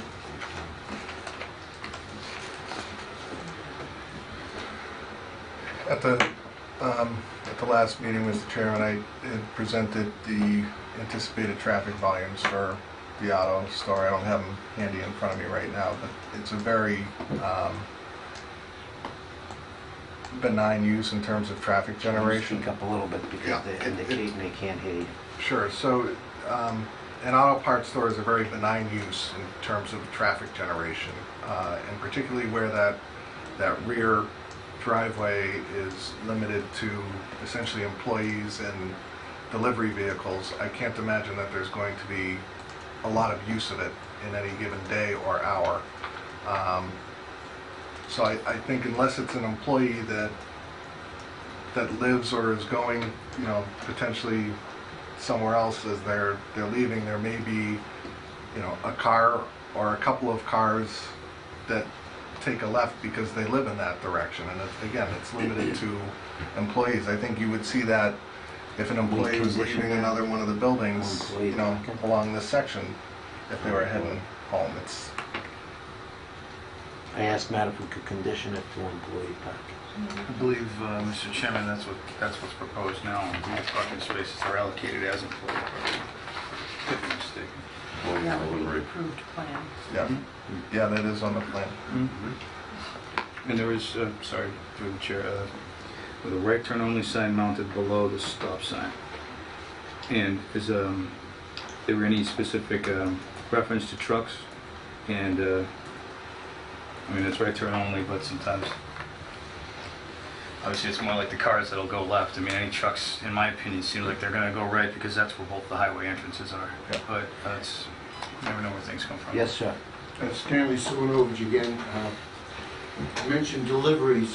What time are these deliveries going to occur? Because we have deliveries at 3, 4 o'clock in the morning in back of our house at one of the restaurants.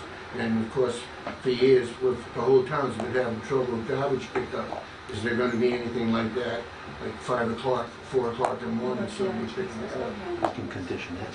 So those are my... We can condition the times that they deliver. Okay, That's as close as we can get. I see, I understand. Yes, thank you. Again, the good news here is that O'Reilly Auto owns their trucks. It's not a third-party vendor.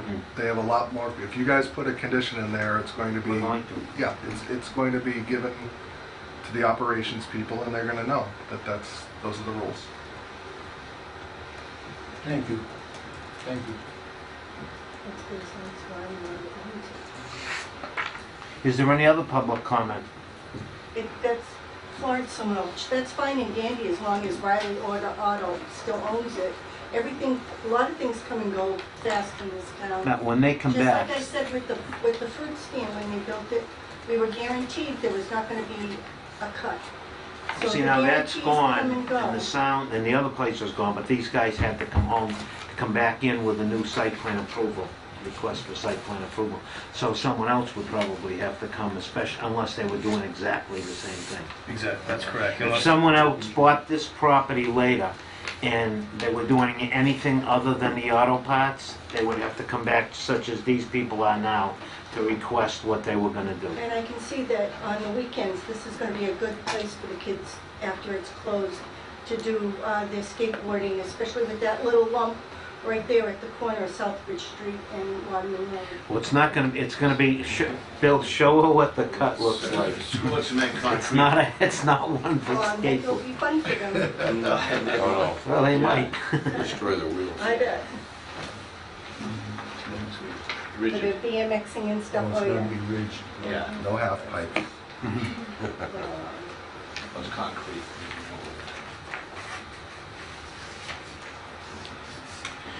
Okay, is there no other public comment? Any other board comment? Matt? Yes, Mr. Chairman, just since we talked about delivery hours, perhaps we should discuss construction hours, if the board's working in that direction.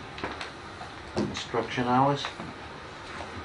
Monday through Friday, 8 to 4:30. Right, the standard hours are usually 8 a.m. to 4:30 on Mondays through Fridays, but I do understand, obviously, school buses in this area, middle school, Waterman Road and stuff could be a concern. So what we've done in the past with some of the areas that abut residences is just kind of ask the folks when they typically see the school buses in that area and what they think would be the best case for any construction vehicles to avoid that.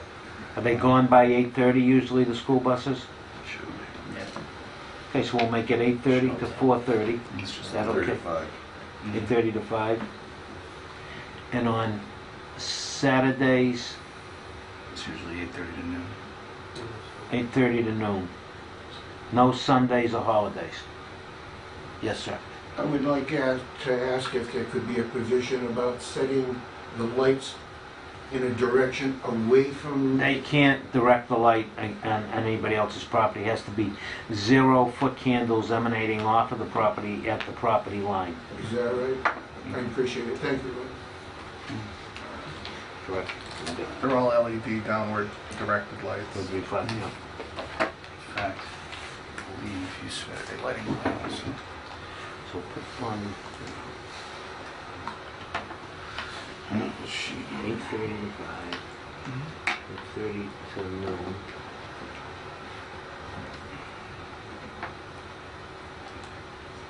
And residences are back in this direction, and the photometric plan shows Yeah, it falls off way before the a property. considerable drop in lighting from where it's illuminating the parking lot itself. And you've seen a lot of 0.0s across the back, and keep in mind there's going to be landscaping plantings here too that will work as a big screen. Right.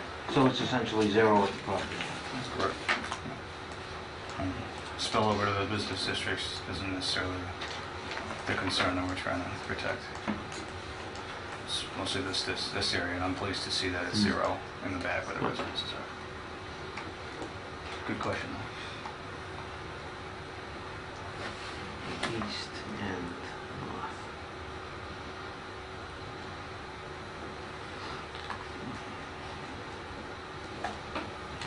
Okay, do we have a motion Make a motion to approve the site plan? with No, motion conditions? to close the hearing. All those in favor? Aye. Aye. A second. You need a second. Second. The motion to close. Yep. Second. Do we have a motion to approve? Make the motion? Do we have a second? Second that? All those in favor? Aye. We can discuss conditions at the end of the meeting. Okay. So you have one approved at 5-0. The With board conditions. can discuss the waivers, which are, it seems that the board's going to vote to the waivers, waiver section. Let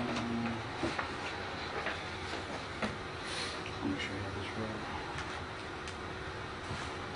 Yeah, waivers section 11.2.3D, and waivers 11.9, per the landscape plan as discussed previously. So we look for a motion to grant waivers. Make a motion to grant the waiver, 11.3 and 11.9 in the landscape plan. I'll second it. All those in, Sorry, I think it's 11.5. no, it's number 6 under your comments and number 7. Right. It's 11.33. Table 11.2, Table 11.5B. I can specify in the decision, and for now, it's just a general grant of And you're landscape. talking in reference, Wendy, to comments All right. 6 and 7. 6 and 7. Thank you. Yeah, motion and second. Do we have a motion? Motion. I support it. All those in favor? Thank you. Excellent. Thank you very much. Congratulations. I will, we'll John? The chair, can we get a 5-minute recess, please? Have a motion? Second? All those in favor? Aye. We off? Recess.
It's... You're alive.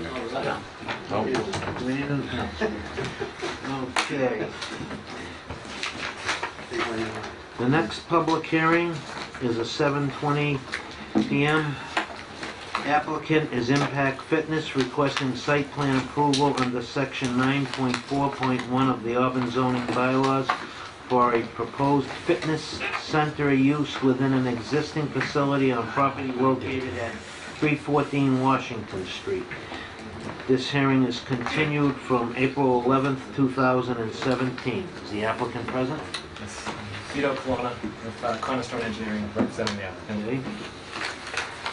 Okay. Any comments, Matt, before he starts? And we'll let him... I'll briefly introduce that the peer review was conducted by Leonard Engineering, and the second review was received late yesterday, but circulated today, so I'd be curious to hear the applicant's response to the second peer review at this time. Proceed. All right. I think actually most of the items were addressed through the second review. I don't know if you guys had a chance to read through it all yet. If you want to just go through each one of them. And then there was also some revisions we made based on the last meeting we had 2 weeks ago. So we can go right down. The first one, they were satisfied with the drainage calculations. We didn't make any revisions to that. The second one was related to relief for the number of parking spaces that would be addressed through a separate board. The third item was related to the 10-foot buffer strip along the rear of the property. They noted that because that access around the back is actually within an easement, that the 10-foot strip is to the easement line, not to technically to the property line. That's right in this area. This is an access and utility easement through there. So we do have the 10 feet, it's just to the easement line, not to actually the property line itself. And behind the site is, it's heavily wooded. There's wetlands back there between us and what would be future development.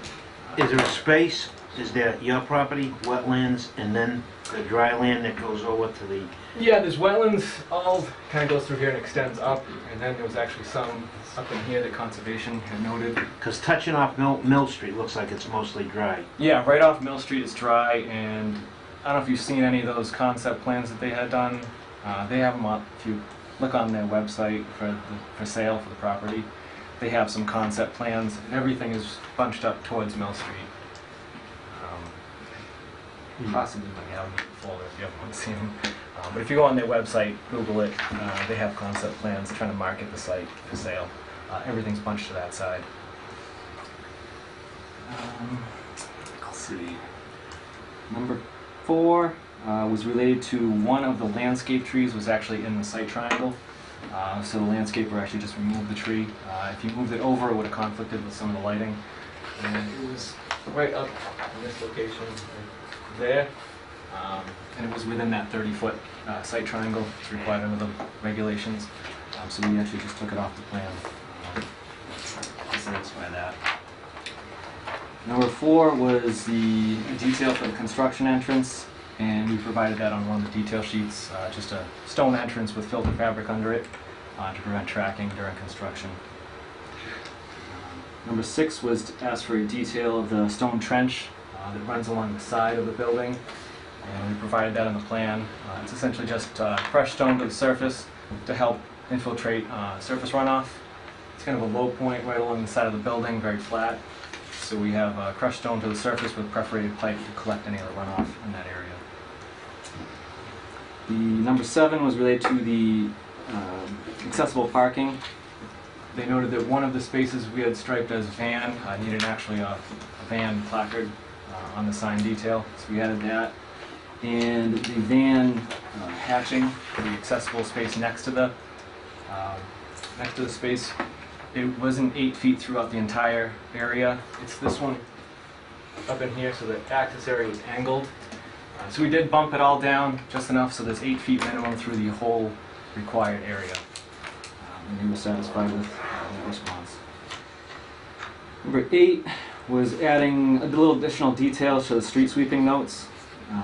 Basically just adding that it should be also be done not just at the end of the day, but also as needed based on the amount of sediment tracked. Someone's gonna do that every day? If it's out there on the street, they would have to. It's something that conservation typically wants to see, at least as a condition, and hopefully they will. And if they don't do it, at least it's on the plan and can be enforced by the commission. Usually just be a power room anyway, which they should have on site. Number 9 was related to the type of erosion controls. We had straw wattles with silt fence, those are those rolls. They asked that just in the buffer areas, we bump those up to the straw bales, so you have a little bit more height on that, a little more capacity. So down in this lower area, basically from here around to the other side where it hits the buffer over here, we put straw bales in that area.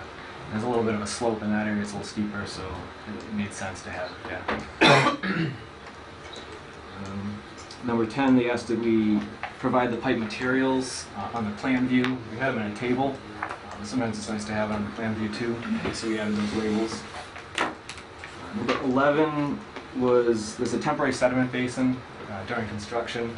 I don't have that sheet up here, but it's located right in this area. It's in the package. And they just asked that we put a temporary fence around it during construction, just to... There we go. How deep is that gonna be when it's all done? That it's just temporary during construction, but it's about 4 feet deep. But then it's gonna get Then filled in. yeah, it's right here. So once they're through, they'll end up getting paved over and be flat. So everything for detention is underground on the site. So there's no open detention basins. Basically, trying to maximize the And site. around on that northwest corner where you start the ramp coming up, Down in here. yeah, right down, because it's about a 16-foot difference from the flat there up to the thing. So it just comes up nice and gradual. Yeah, we started it back in here, and then just had to ramp it up almost all the way. And at the end, we kind of flatten out right as we get to the top. Right turn only Yeah, out, that would be. and right turn Yep. only in. And that one we did. Because the distance from the intersection, it looks long, it's close. Yeah. Yeah. It's so a we lot added closer the- than it looks on the plan. Yeah, when you're actually out there. When you're out there and you look at it, I thought there was gonna be about 180, 200 feet, but it's not. It goes quick. So we did add the Delta Island that we recommended last time to kind of direct you on one way or the other. Actually, this is just a one way in, one way out, right turn each way. And we put a sign right in the center, one saying enter, one do not enter.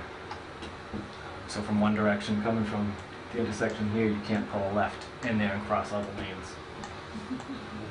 You think? In theory. And with the island, it's a sloped granite, so it's a 4 or 5 inch high with a concrete middle. So that should prevent most people from driving over it, and at least to direct you and get most of the people to obey. You help. There's no island on Millbury Street. No, That's it's just straight thing. Yeah, I think you can see it on this. Yeah. just up real close to the end, just right there. Yeah, there's a little at the end, I guess. I couldn't remember that, but.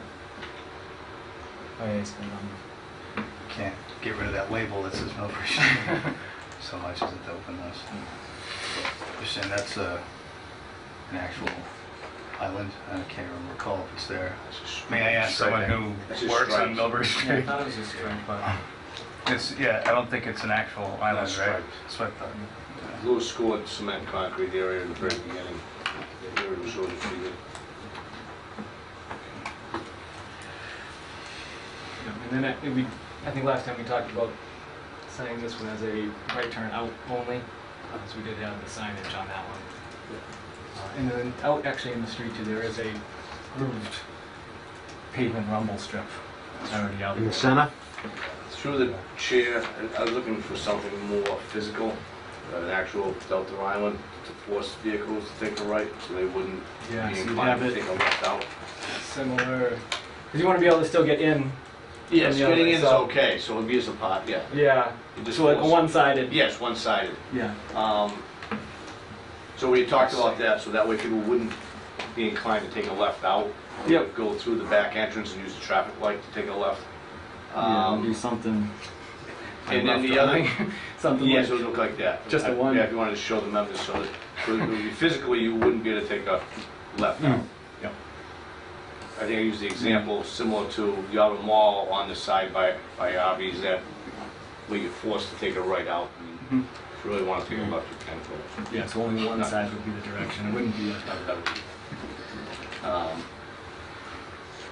So, if I could, one more point on Millbrae Street, as I look at this, I know we talked about, my main concern was vehicles who may be inclined to take a right off of Route 20 and then to Millbrae Street and then a left in and trying to prohibit that, which I think this accomplishes. As I look at it, and it's certainly, I'm just bringing this up in discussion for the board to make sure that what we do is in the best interest of the motoring public, is if somebody did want to take a left onto Millbury Street, right now, they would be forced out the other driveway and would have to loop around to Mill Street.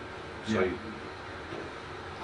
not completely against that, but at the same token, rather than having somebody go on to Route 20 needlessly, I wouldn't be opposed to doing the same thing as we just spoke of on the other driveway, at this driveway. And I'm just throwing it out there to see what the board's thoughts are on whether or not we want to allow the left out at this location. On Millbury Street? Right. Yeah, I see what he's saying, because if you only, Because right now, you'd be forced to go right onto Route 20 and then loop around to Mill Street. yeah, if you want to go this way, the only way out of the site would be to go down and Loop then around. around Mill Street and go Or up. come out the side, take a right, and a right. Cut through that. And go down No, Technology. no, I mean, come down to the I'm right, just take a bringing it right. up as a discussion, because I know it's, I'm kind of 6 of one, half dozen the other on that particular movement. Would. Taking a left out on the Millbury Street in that location, cutting across 2 lanes of traffic, and then you've got traffic, you've got a right turn on, coming off of Route 20. Through the chair, it's no different than coming out of the Shell station and taking a left. The Shell station has 2 entrances over on the opposite side. You can take a left out of either one. And the health flight's there. Across the 2 lanes, you take a left too. I mean, just a point of interest, everybody's taking 2 lanes, so what's one more? Ron. And I'm kind of okay with the left out of that, only because at the end there, it's a slower speed. I mean, the Route 20 is the one you're concerned, because people come up that hill so fast that it's blind. Correct. And the reality is, there's always 10 cars backed up there. It's going to be hard to take a left anyway. And we are merging from 2 to 1 lane. It's just my instinct is always to try to minimize traffic on Route 20, just because it can introduce a somewhat dangerous situation, so. Higher speed traffic. Right, and it is going from 2 lanes to 1. Most people would be familiar with the area, would take a right onto 20 and then a right onto Mill and then loop around, but it's just, when I saw that, that's the one movement that I had some hesitation on. And I think Ken, you have another one, now, if he has any? No, I think it makes sense, because you're kind of trapped here through the chair, that if you wanted to go east on 20, it's quite a bit of motion. If you wanted to come out of the driveway and go east, you gotta go, I think it makes sense. Like I said, there was a comment, no worse than the Shell station. And if they have to wait to make that movement, they're just queuing up on their property. Right. Got a good size, a queuing for like when they're coming out, waiting to take a left. Yeah, I mean, you could, It looks like there's only a couple of foot difference in the elevation. And Mr. Chairman, I would suggest if that was something the board was in favor of, it could just be a condition. I wouldn't expect, I mean, or condition any work with the yeah, to the town satisfaction of the town engineer. It would be similar, both of them would probably be similar. similar to that. Directly configuration. one way or the other. Any other board comment? I think it's a phenomenal idea, because when I was looking at this before, those 2 lanes coming down to 1 and 20, where drivers are going to be focused, that was my biggest concern, I think, encouraging people to take Millbury Street. It's already busy anyway. At least it's slow there. Slower. Cars are coming to a stop Mm-hmm. at that point. Right, because then you'd have to start, you'd accelerate and then slow down at Mill Street to turn right, and that intersection tends to be a Yeah. problem too. That's a good point. Any, Matt? Sorry, just wanted to ask a question through the chair. Are there any waivers requested as part of this application? Landscaping requirement or anything? No, 'cause the front landscape, I didn't know if that was technically a waiver. I didn't think it was. It just allowed discretion on private water. So other than that, there weren't any waivers we were requesting.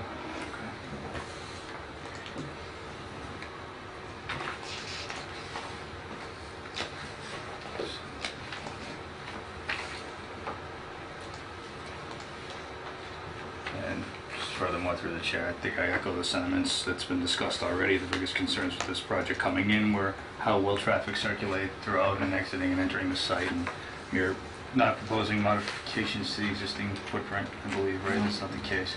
And the parking is in conformance with the bylaw. So aside from receiving the peer review comments yesterday and making sure that the town engineer has an opportunity to review and work with the applicant on those exiting and entering turning strategies, then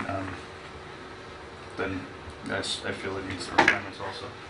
Excuse me, I didn't quite get you when you said in the front. Yeah, I think in the bylaw it says there's supposed to be landscaping for the full width of the front yard setback, but that can be, it's discretionary on the board if they would require it. I'd like to at least see something against the building. I think we have, I don't if you wanna see put it up on the anything in this different plan. Which page? Should be near the end.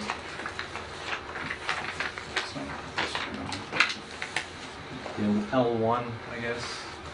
Yeah, you can zoom in. And it's a scanned copy, so it's not going to read. Yeah, it's tough very to, well. I just, even the picture version part. Oh, I see the details. Listwood plants, yeah.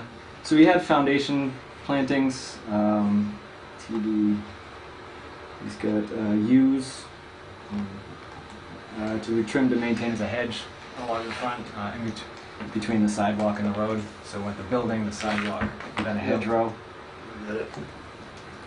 Through the chair, my concern is we're all worried about taking left turns and visual lines and everything.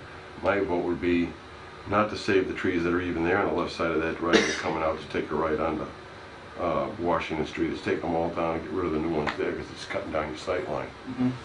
We could take The these trees are only going ones to and get push bigger. them back. Yeah, the trees are only going to get bigger. Yeah, we could take these, all the proposed ones, and push them back, so they'd be, well outside, offset from the road. And the small ones are right against the foundation. Yeah, the small ones are up against the foundation, and then there's some Just other kind of, here, these are, there's some grass plantings, those kind of Yeah, grass we type could, I things. mean, I'm We all could right to mush- say, if you have those against the building, and it's gonna be all grass out in front anyways, there's no asphalt, do something in there, but, eliminate some of the higher trees, which like John said, they're just gonna get bigger, and they're gonna block sight, they're just gonna Correct. block everything. They're always in the way, and if you move them in, they're gonna be in the way to plowing.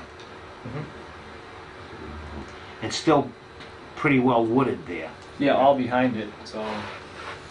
Actually, I think you just moved me right into the direction of that. I definitely recommend moving them back because I think right now, as shown, they're in the right of way. Yep, yeah. Yeah, so you're gonna move back just outside of it. The two existing ones, if you wanna replace. Yeah. Well, it's up to the state, it's on the state, it's in the state property, Yeah. but about the state, you have to get a permit from the state. You don't even want that because of Bob. Okay, Ron. Something to the effect of work with Mass DOT to remove trees located in the right of way and ensure the new plantings along the frontage of Washington Street are located on the property. That'd be good. Do you want to think about just eliminating some, John? I would even put any, I would just eliminate them all. You got enough landscaping up against the building, Yep. right? It's gonna be a damn sight better than what we have there now. And as far as traffic goes, at least you don't have delivery trucks going in and out of there like you used to with the printing company. To me, it's all positive. I wouldn't be opposed to Nope. that either, and that's removing any large, the proposed new trees also, and just having this landscaping along the building. So You got a little grass plot up there and... easier to move along. And then on Millbury Street, those two, you keep those two, or you wanna? Yeah, that doesn't affect your sight line coming out, so. keep those two. And then the other three, From that side.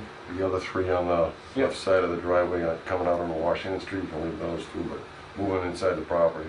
Yep. Yeah, so the 3 on the left we'll keep. So those 5 in the center, get rid of those 5.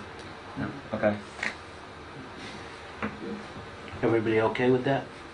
Yes, sir.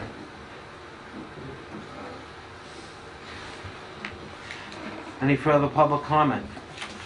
I have Go a ahead. question. Through the chair. Again, we have a sewer line crossing a water line. There's only, if the water line's 5 feet deep, you only got maybe 2 feet of difference in vertical height. Yeah, on this one, those were both existing right now. The sewer manhole, where it comes out of the building and makes a left, heading toward Millbury Street, is only 7 feet deep. Yep. And I don't know what the slope is. Let's see, that would be It's not much. 545 on the other end, so probably 546-ish at the waterline crossing. And maybe, You got Those are five- pre-existing right now. I'm not sure what the depth of the water would be at. Through the chair, it should be 5 feet, and like I said, it's Yeah. existing, that's a service line, so it's either plastic or copper, and the new seams in it, so no joints. If they were doing work, yes, I'd like to have them, if they're gonna modify the water line, is to maintain the required separation if they are gonna reroute the water, if they have to. Okay. Because the water's written in there with a question mark, so. Right, that's the question. I don't know why it's like that. I'll take that question back off.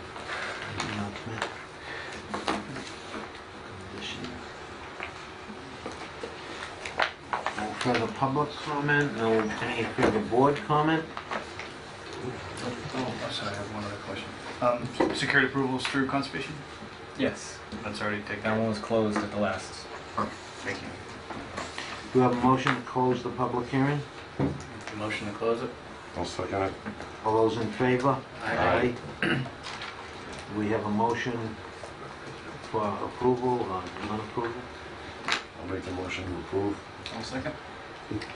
All those in favor? Aye. Aye. It is a vote. Thank you. Congratulations, good luck, we'll set conditions after. Okay. Is that happy, man? Thank you.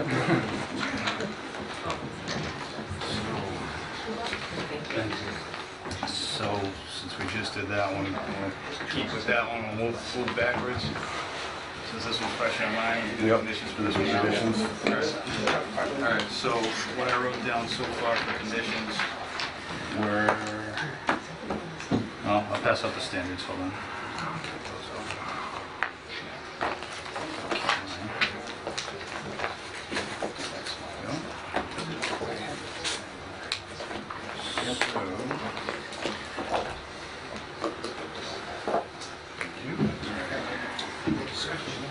Construction hours can, site plan buildings, Yes, so the site plan approval is on the first half of the page.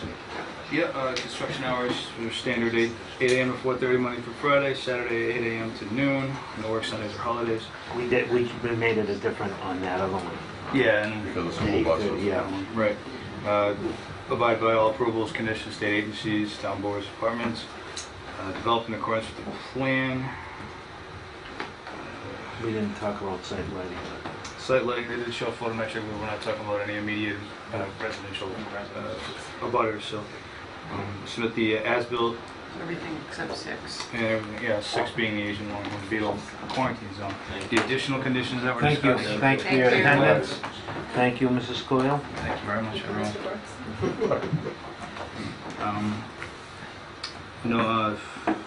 So work with the town engineer to establish the angling of the entrances and exits to produce a no left turn exiting onto Washington Street, but to allow a left turn exiting onto Millbury Street. And to work with the Mass DOT to remove 5 trees, existing trees along the area of the proposed egress on Washington Street. You sure they're in the right of way? Yep. If okay, along the right of way. That's between the egress on Washington Street and the intersection, the corner of the property. Those are the 2 I have. Yeah, so we just motion to Make a motion. include those conditions on the approval. We'll make the motion to include those conditions for this property. Second by Scott. All those in favor? Aye. It is a vote. All right, second item was the 700 Southbridge Street, it's the O'Reillys. Some of the site plan approval conditions, we talked about the construction hours being 8:30 a.m. to 5 p.m. on Monday through Friday. Saturdays, 8:30 to noon. No Sundays and holidays. We didn't discuss specific delivery hours. And we talked about the employee parking in the back. Yes, it's already- Signed. It's already on the It's on plan. the plan. Yep. Fire gate, we don't really have to do anything. Well, we were gonna put something, some kind of language that, I will. Scott, you suggested something on. I can cover that. I'm just curious Okay. about the delivery hours. What do you guys want to do? 8 to 5. So delivery during business hours or just during? Okay. Alright. During the hours of operation, but not. Do we wanna We're make making them- 8 to 5 because some of the auto parts stores, they have these specials, they open up at 7 or Yeah. 7:30 in the morning, so Because of the school buses also, do we wanna make it 8:30 to? that's fine. 8:30 Yeah, I mean, to it's 4? it's not like they're gonna impact the entrance for the customer area, so they want 8:30 a.m. to 5 p.m. Sometimes they do weekends deliveries. No Sundays? No Sundays. No Sundays. Same Saturday- 8:30 to a.m. on Saturday, Saturdays? 8 to 12. And do it, I mean, It's too restrictive. Yeah, I This is think- not, this isn't, this isn't, this is 8:30 to, from 8:30 till Monday through 5 or 6. Saturday. Yeah, Monday through Saturday. okay, Monday through Saturday. Alright. No Sundays. Alright. Let's see. Whereas we'll be working with the town engineer and the fire department for, I just called it entrance remediation. I'll find better language for that based on the tape and put it in the got decision. I free- think the applicant actually Free work fired off a right pretty here. good one. Yeah, that's a good point. I think he actually said it very well in the meeting. Yeah. So I might Who, call the Scott? language, no, the applicant, kind of fired one off right away, and I thought he said it very well too, so. Or we can go through Scott, so I'll take them both and weigh them against each other. and see what Both of them works. were non-costly, So- I mean, they were pleasant, But that condition included. not all of them. The site lighting standards, zero lot line, I mean, we Property could just line. conform with the lighting. And the Upper Water District mentioned that they had had a brief review about the plan already, but hadn't done a finite review. So I just, condition says, make sure the Upper Water District approves the design prior to the issuance of any building permits. So, so that's construction hours, lighting, work with the town engineer and fire for the entrance. Dumpsters in the remediation. back, it's screened. Yep. Mm-hmm. And, With fence and shrubbery. Yep. So those additional conditions plus items 1 through 5, which we just read off for 3 to 14 hours. The modified construction hours. Do we have a motion? make the motion To include Do we have a those. second? to include those conditions. Seconded? All those in favor? Aye. Ken, thanks for attending. Thanks, Bill. We appreciate Anytime, you. It was great to have Mr. you. Chairman, board members, anytime you want me to be here, I'll be more than welcome to attend. No, it was real nice of you to stay and No, anytime. I informative. know it's a difficult project, and Jay, you did a great job. Thanks. Okay. Yeah. Thank you. Thank- Thanks. Last item is Jerome Harrow Street on the decision. Go back. That's okay, we signed the other page, I can change the first one. We already voted for this in the past. to approve it, and then we had to go back because of You had to redo the the drainage. test holes. So I mirrored the same conditions, but I pulled out the one that said that Quinn Engineering would have to do the test holes because that was the condition. So I pulled that out and recommended the addition that Quinn Engineering added, which was the applicant shall ensure that roof runoff be captured and piped into the infiltration gallery. That was just something he What recommended. was it they told us once where the groundwater was? Wasn't it way up? Now They used a model and they Now found that it was a lot they said higher. it was mottling and Yeah. that was at 40 inches, but it was at dripping in at 7.5, at 84. And I Yeah. said, wow, that went down a lot. Yeah. It's been raining. So, yeah, they met those. So the only different condition, I'll just read off the ones on here. Construction hours, 8 to 4:30, Monday through Friday, 8 to 12, Saturday, no work, Sundays and holidays. Ensure roof runoff captured and piped in the infiltration gallery. Abide by all approved conditions, state agencies, town boards, departments, and commissions. Developed in accordance with the approved plan. Site lighting standards. Submit an as-built plan, and this one is in the Asian Longhorn Beagle quarantine area, so with those conditions. Do we have a motion? I'll make the motion to accept those conditions. Second? Second. All those in favor? I apologize. So this would be Ron, John, and Wendy. 1, 2, 3. Just Okay. 3. So the second one would have to come from me. Second. Okay. All those in favor? Aye. Use the vote. So 302. And that decision is ready, aside from me changing that to Jerome Ave. You guys can sign this one. Changing it to what? I wrote Jerome Street on the decision. Let's change it to Jerome Ave. I'm John and Wendy, sounds like a band from the There you 60s. go, yeah. I'm supposed to use last names, that's my fault, I'm sorry. Believe it or not, I was too young in the 60s. I remember the days. When I was here. Let me make sure we covered everything. We're talking about 1960. You got it. Goes around, comes around. Yes, yeah.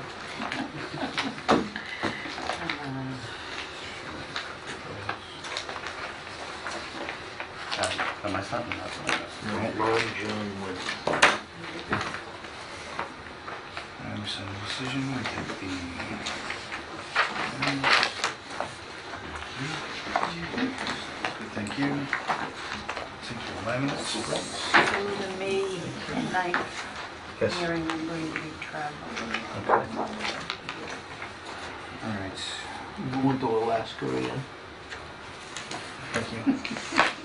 So, Last one was Oregon. sorry with you, Mr. Chairman, I'll conclude the final items on the agenda. It's just to announce the annual town meeting is May 2nd, 7 p.m. at Auburn High School. The planning board does have a vacancy for an associate member, so please inquire with the town manager's office. And we did have our economic development plan review scheduled for today, however, our agenda carried late, so I suggest table that to the next available agenda in which we all are present, possibly the second meeting in May. Although on the Board of Selectmen meeting on May 8th, the economic development consultant will be making a presentation to the Board of Selectmen at 7 o'clock, and those of you that are interested to hear details of that plan, please tune in to local access programming and you can enjoy the details of that plan, which I believe is a very well-written plan and a good step for the town. That's all I have, Mr. That's Chairman. on May 8th. Yes. Anything else by board members? We have a motion to adjourn. Make a motion to adjourn. Second. Second. All those in favor? Aye. Aye.